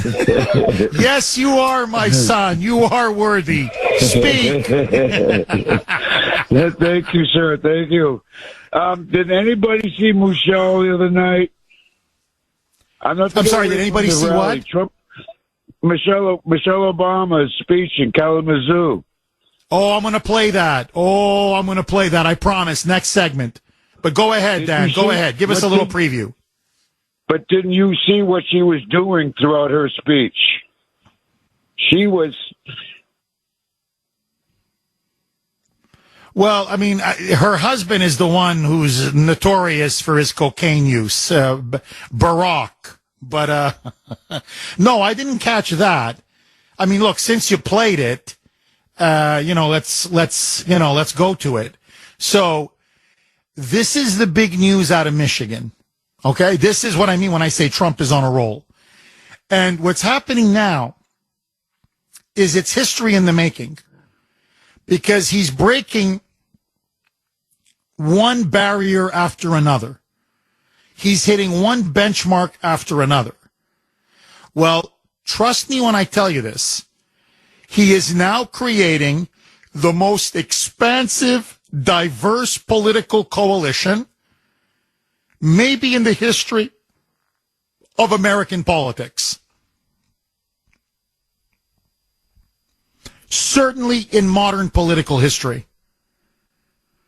So, in Michigan, over the weekend, you want to know why now the Democrats are completely panicking?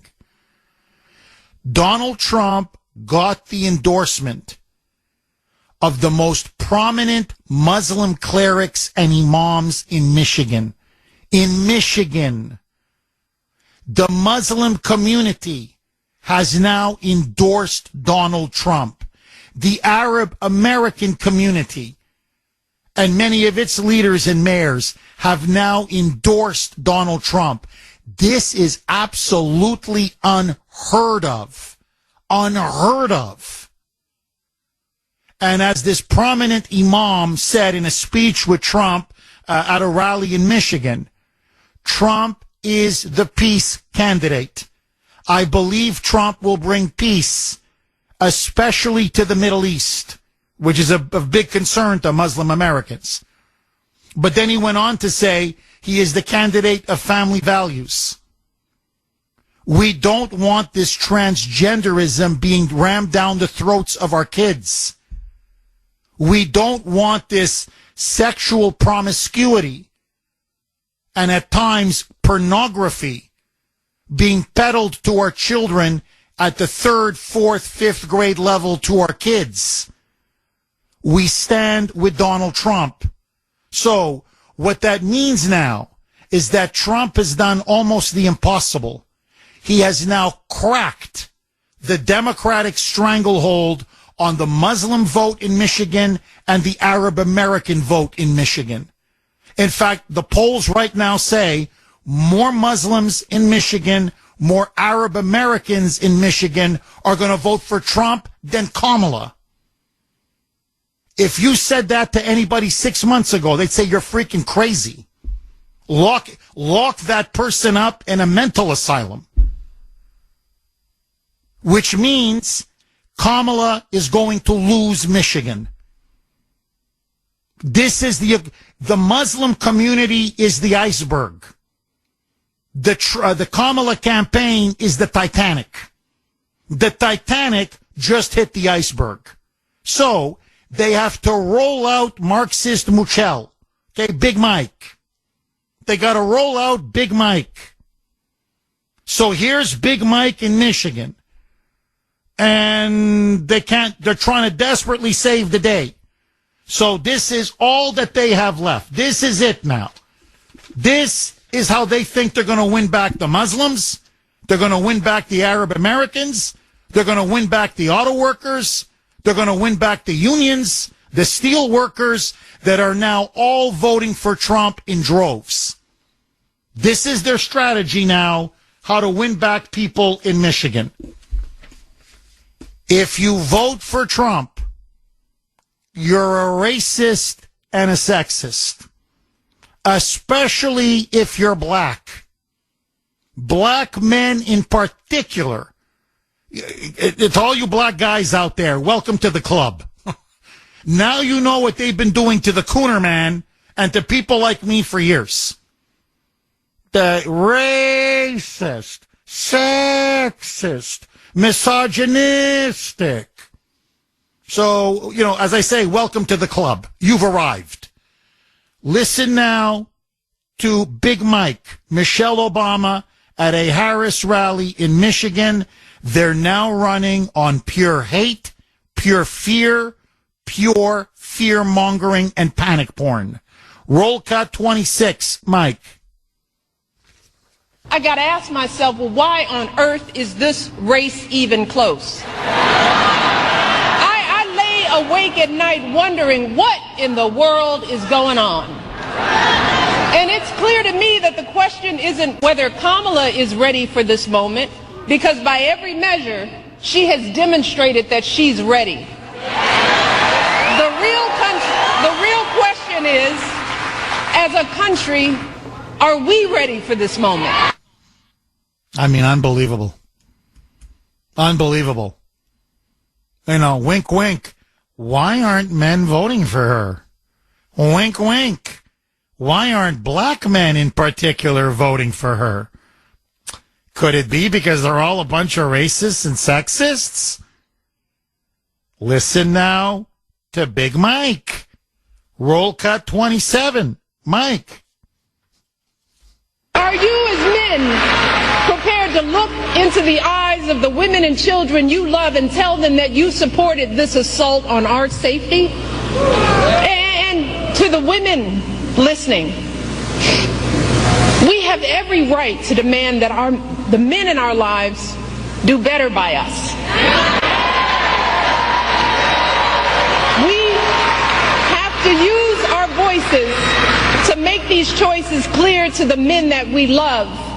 Our lives are worth more than their anger and disappointment.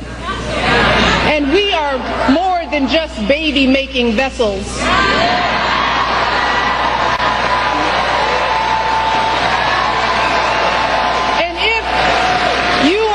Who lives in a household of men that don't listen to you or value your opinion, just remember that your vote is a private matter. I mean, this is really disgusting. Baby making vessels? When has ever a Trump supporter come out and said, "Oh, you women, barefoot and pregnant, that's all you're good for"? When the hell is a man, when the hell is a Trump supporter ever said that? And notice now you're trying to shame Trump male voters, especially black voters? You hate your wives. You hate your girlfriends. You hate your children. You hate them. You hate them. If you vote for Trump, you hate him. You're a racist, sexist pig. So now we have to justify our vote to you? Hey, lady, the reason why we're in this mess is because of you and your husband. Who drove the country into the ground? You guys did. Who pushed for an open border? You guys did. Who pushed for trillions of dollars in spending that led to one of the greatest inflation crises in 40 plus years? You guys did. And so now, when all these Trump voters, and in particular, when you ask the men, and you ask black men, you ask Latino men, you ask white men, in particular, that group, because she's demonizing them. So you go, well, why are you voting for Trump? He goes, well, I can't afford to pay my bills. I can't afford to feed my family. I can't afford to put food on the table. Tank up my car. My standard of living has gone right down the toilet. My quality of life has been cut in half. What am I going to do? Drive myself into the poorhouse? To show to you that I love a woman by voting for this one who's going to destroy me? They're tired of the crime. They're tired of the unlimited illegal immigration. And they're tired of the assault, the war on the middle and working class being waged by Democrats, Kamala, and the Obamas. That's why they're voting Trump. 919 on the great WRKO. Jeff Kuhner, Boston's Bulldozer, 617-266-6868. Okay, a lot of reaction to what Marxist Michelle Obama said in Michigan over the weekend on behalf of Kamala Harris, referring to women as seen by Trump supporters as simply, quote unquote, baby-making vessels. So this is from Lisa Ann, who just a couple of minutes ago messaged me on Messenger. Baby-making vessel? 3 question marks? What? Don't they all want abortions? Now they're baby-making vessels? That's a really good point. The whole basis of Kamala's campaign is abortions in the morning, abortions in the afternoon, and abortions at night. Abortion, abortion, abortion, all the way up until 9 months, even partial birth abortion, hell, even post-birth abortion. Just abort that baby, full stop. That's all she cares about. Now, all of a sudden, they're baby-making vessels. Like, that's how you refer to women now. I mean, it's dehumanizing, and it's disgusting. Now, my sister, Jennifer, Jen, as I call her, this really got her goat. So this is what she texted me on my personal cell phone. Jeff, this is really ironic and frankly infuriating. Michelle Obama has always peddled that women ruled the world, girl power, etc. Now they need men to save them from the big, bad, evil orange man? Jeff, what they're trying to do now down the stretch is to shame Republican women. And that didn't work. So now they're going after Republican men. And that didn't work. So now they're going after African American men, shaming them as supposedly being racist and sexist for voting for Trump. And I'm telling you, it's not working. I agree. Notice, they never give you a positive reason to vote for her. They never say, oh no, vote for Kamala because of A, B, or C. You know, notice, look at Trump. Whatever you think about him, look at the rally in Madison Square Garden. It's all, here's what I'm going to do for you. A, B, C, D, E, F. I mean, it just goes on and on and on. Look, I can play you more clips. You get the point. You know, yesterday again, he said, no taxes on tips. No taxes on overtime. No taxes on your Social Security benefits. Here, you want to know what I'm going to do for you? Here's what I'm going to do for you. This one, all their campaign is, don't vote for that evil orange man. He'll throw you in a concentration camp. No, hell, he'll blow up the world. We're all going to die. Histrionic, shrill, over the top, dark, frankly, pathetic. Agree, disagree. Paul in Rhode Island. Thanks for holding, Paul, and welcome. Yes. Did you see? I'm not sure if it was last night or the night before in Philadelphia, where Kamala Harris got booed because of some of the comments that she made, and obviously there were a bunch of hecklers, and I thought that was funny. Philadelphia, as well as Pennsylvania, the key state, they're not all in for Kamala Harris. They're really not. They really don't like her. Well, Paul, you're right, but it's not just they were booing and heckling and jeering her in Philadelphia, in Michigan, and in Houston, Texas. I mean, she's being laughed at, and she's being booed at her own rallies.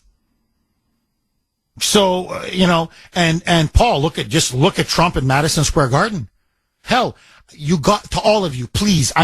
Madison Square Garden, and rightly, look, don't get me wrong. Madison, you know, MAGA Square Garden, as it was last night, and the Rogan podcast, huge. Both of them historic in different ways. Okay. So clearly they're sucking up all the air, getting all the attention. You got to see the rally in Michigan. I've never seen anything like this. Muslim imams publicly endorsing Trump. Top Arab American leaders publicly endorsing Trump. Jewish rabbis side by side. It's like the Abraham Accords, where Israel made peace with so many of these countries in the Middle East. Jewish rabbis openly endorsing Trump. Black, white, brown. It just, the diversity of his coalition. Now, they're all like every great leader, right? They vote for someone based on a different issue. That's the key to when you build a broad, diverse coalition.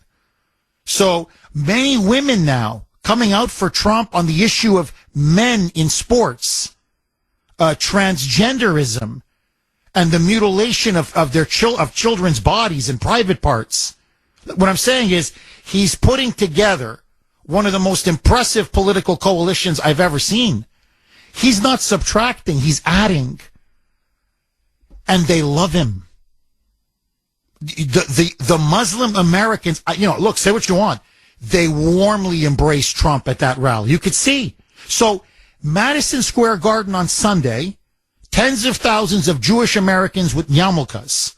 Saturday, he's in Michigan, and you can see thousands and thousands and thousands, of Muslim American men with their more traditional garb. The guy's done the impossible. He's got Jews and Muslims and Arabs coming together, voting for the same guy. Now, they may do it for different reasons. Okay, that's fine. Great. But he's doing it. She, on the other hand, has to bribe people to come to her rallies by saying, Beyonce will do a concert for you. And she doesn't do the concert. Bruce Springsteen will do a concert for you. This is the only way you can get people to come and see you. And when they do see you, they boo and heckle and jeer you.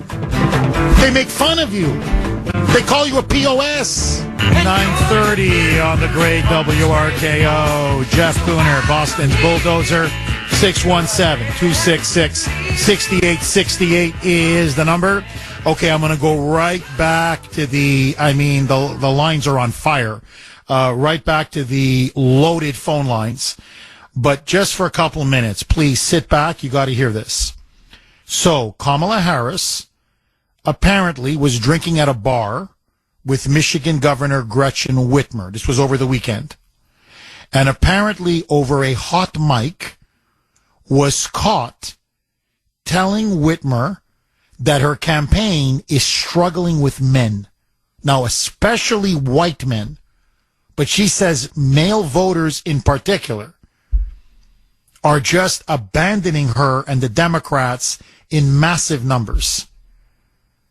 And then, realizing that they're on a hot mic, she thinks it's cool. I don't know, she thinks maybe it makes her more relatable. I don't know. I can't say the word on the air. I'll be fined. We're going to bleep it out too, but poop. Like, she's caught like, oh crap or oh manure, oh excrement. Listen to her now. This is what it's come down to. Let's say the S word and think it's cool as they're caught on a hot mic admitting she's bleeding men and especially white men. Working class voters are abandoning her and the Democrats. Roll cut 24. Mike. Listen to this question. Yeah. Oh, we have microphones and I'm just listening to everything. Oh, I didn't realize that. Okay. So, You'll now bleep tell my us. F words. We just told all the family secrets.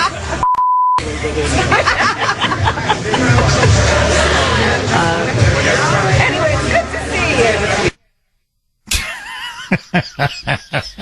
I mean, as Bugs Bunny used to say, what a maroon. I mean, really, what a joke. On every level, what a joke. And yeah, like she has a beer at the bar.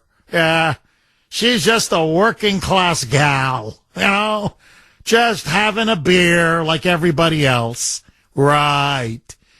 So now look, this is how bad it is. I won't mention this person's name. He works at the Stop and Shop that I often go to. He's a very, very nice young man. Okay. Really nice guy. He's a cashier and he's always there. He's always there. Doesn't matter. You go in the morning, he's there, afternoon, evening, weekends, weekdays, the guy. So after a while, I see him and we start talking and we get to know each other a little bit. And I'm like, what do you do? Do you sleep here? Seriously, you're always here. What do you got? A tent pitched somewhere or a bed or a cot somewhere? So he starts telling me a little bit more about himself. You want to know why men are voting for Trump? This guy tells me he's maybe 27, 28. He's got deep, dark circles under his eyes. I mean, he's working long shifts, long hours. So he may look 30, 32, but I think he's 27, 28. And he says, you don't know what it's like on the dating scene. Because I'm like teasing him, like, oh, hey, come on, it's a Friday night. Actually, yesterday was a Sunday night. I said, come on, it's a Sunday night. You should be out on a date. Young guy like you, handsome guy like you. And he just shakes his head and he tells me, the moment I go out on a date with a woman, especially in this state, the first or second question out of her mouth, are you voting for Trump? And I say yes. The woman gets up and leaves. In fact, usually they call you a fascist. You're a fascist pig or you're a Nazi pig or F you, whatever, and they leave. And he's shaking his head. Honestly, I felt so sorry for him. He goes, they don't even ask me why. They don't even ask me well, why are you voting for Trump? Before I tell you to go F yourself and this date is over, before it's even really begun. Why? Why are you a working class guy? And there's nothing wrong with this. Graduated high school, never went on to college, which is fine. He goes, college just wasn't for me. But I work very, very hard. He goes, Jeff, I'm telling you, I pay my bills. I obey the law. I work hard. And, I just want to work and pay my way through life.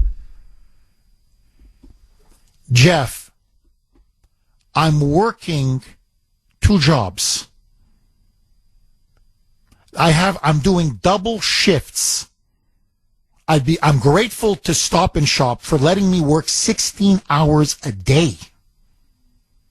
A day. Because if I have to work somewhere else for 8 hours, I got to drive there. It takes a lot of time. So here, I just come in and work. I do the morning shift. I do the night shift. I do every shift they ask me to do. I'll do weekends. I'll do weekdays. Because I can't pay my bills. He goes, Jeff, I'm telling you, I am literally working twice as hard, a second job, and my standard of living has been cut in half. I can barely pay my energy bills. I can barely pay my phone, my electric, my cable bill. Man's got to have cable. He says he likes to watch sports whenever he has a bit of free time. He wants ESPN. Because that's my only pleasure. He goes, literally, that's my only guilty pleasure is watching ESPN. That's it. Sports. That's it. Everything is twice as expensive. I'm working twice as hard. And I'm falling behind. To the point, Jeff, and he's like, at this point, I really felt bad for him. He goes, I don't know how I'm going to do it. I think I need to get a third job. A third job. Under Trump, I worked 40 hours a week, and I had twice what I have now. My bills were in half. My electric bill, my energy bill, my food bill, my what I pay gas at the pump, everything was half. Here, I'm working twice as hard, literally twice as hard, and I'm falling behind. He goes, that's why I'm voting for Trump. And these women accuse me of being a Nazi. I'm like, a Nazi for what? For my bills? To put food on the table? To pay my rent? And he just shakes his head he says, you can't reason with these people anymore. Because they've been so brainwashed and propagandized. So indoctrinated. And so I'm looking, and that's why, to be honest, I look at someone like Michelle Obama with, by the way, multiple mansions, private jet. You know where her 2 biggest mansions are? Martha's Vineyard and Hawaii. On the 2 oceans. Massive. I mean, I'm talking, 10 bedrooms, 5 bathrooms. I mean, it's disgusting. Okay? It's disgusting. By the way, so much for climate change and global warming. If they believe their bull, I'm going to say, I almost said it, their BS, you wouldn't be oceanfront property because the sea levels are supposed to be rising according to them. So you think someone like Michelle Obama or Kamala Harris, another one worth millions through her scumbag husband, or Joey, whose family stole millions and millions of dollars from the Chinese and the Ukrainians as they bribed them and influence peddling? You think you think they care about the cost of groceries or what you pay at the tank when you pump up at the gas station, or your energy bills, or your electricity bill, or your car insurance, or any of the other payments, your rent or your mortgage? They live in a completely different universe. All these idiot Hollywood stars that Kamala's rolling out. She's got Leonardo DiCaprio and Robert De Niro now stumping for her in Pennsylvania, telling the poor working people of Pennsylvania, you gotta vote for Kamala. Yeah, when was the last time you worried about your next meal, buddy? When was the last time you worried they're going to cut off your electricity because you're 2 or 3 months behind on your energy bill? Because it's so freaking expensive. Thank you, National Grid.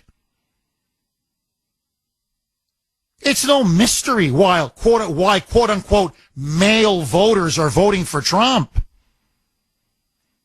Food was lower. Groceries were lower. Gas was lower. Your bills were lower. Your insurance was lower. Your rent, your mortgage was lower. Let's not talk about the border. Let's not talk about crime.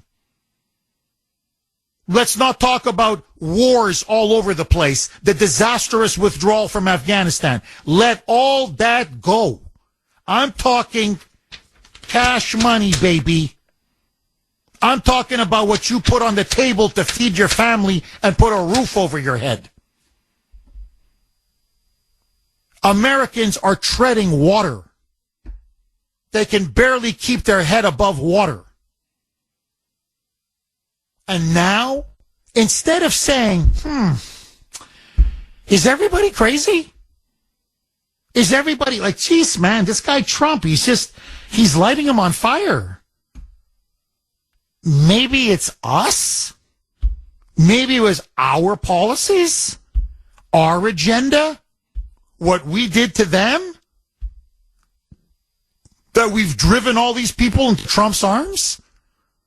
No, instead it's, you're a racist, you're a sexist, you're a misogynistic pig. You hate your wife, you hate your girlfriend, you hate your children. You're a Nazi scumbag. And someone should shoot you in the back of the head. This party deserves to be swept into the dustbin of history. And so I told the guy at the cashier, I hear you, brother. I do. You got to vote. You got to vote. Men do not vote in the same numbers as women. All the men, everybody, obviously, but since we're talking male voters now, all the men out there, for God's sake, vote. And down the stretch we come, 9:49 on the great WRKO. Jeff Kuhner, Boston's bulldozer. Okay, Elon Musk posted this on X. Absolutely brilliant point. If Trump's Hitler, why didn't he do Hitler things in his first term? Well, that's pretty much touche there, Elon. All right, very, very quick. 781. You can text us 70470. 781. Brilliant. Absolutely brilliant. So he's got one column Nazi, the other column Democrat. Here's what he texted the Kuhner man. Nazi, Democrat. Socialism, socialism. No guns, no guns. Censorship, censorship. Media mind control, media mind control. Abortion, abortion. By the way, the Nazis, people don't know this, the Nazis promoted abortion aggressively. It was part of their eugenics program. They were very pro-abortion. Okay, but let that go. The comparison continues. The Nazis hate Jews. Democrats hate Jews and whites.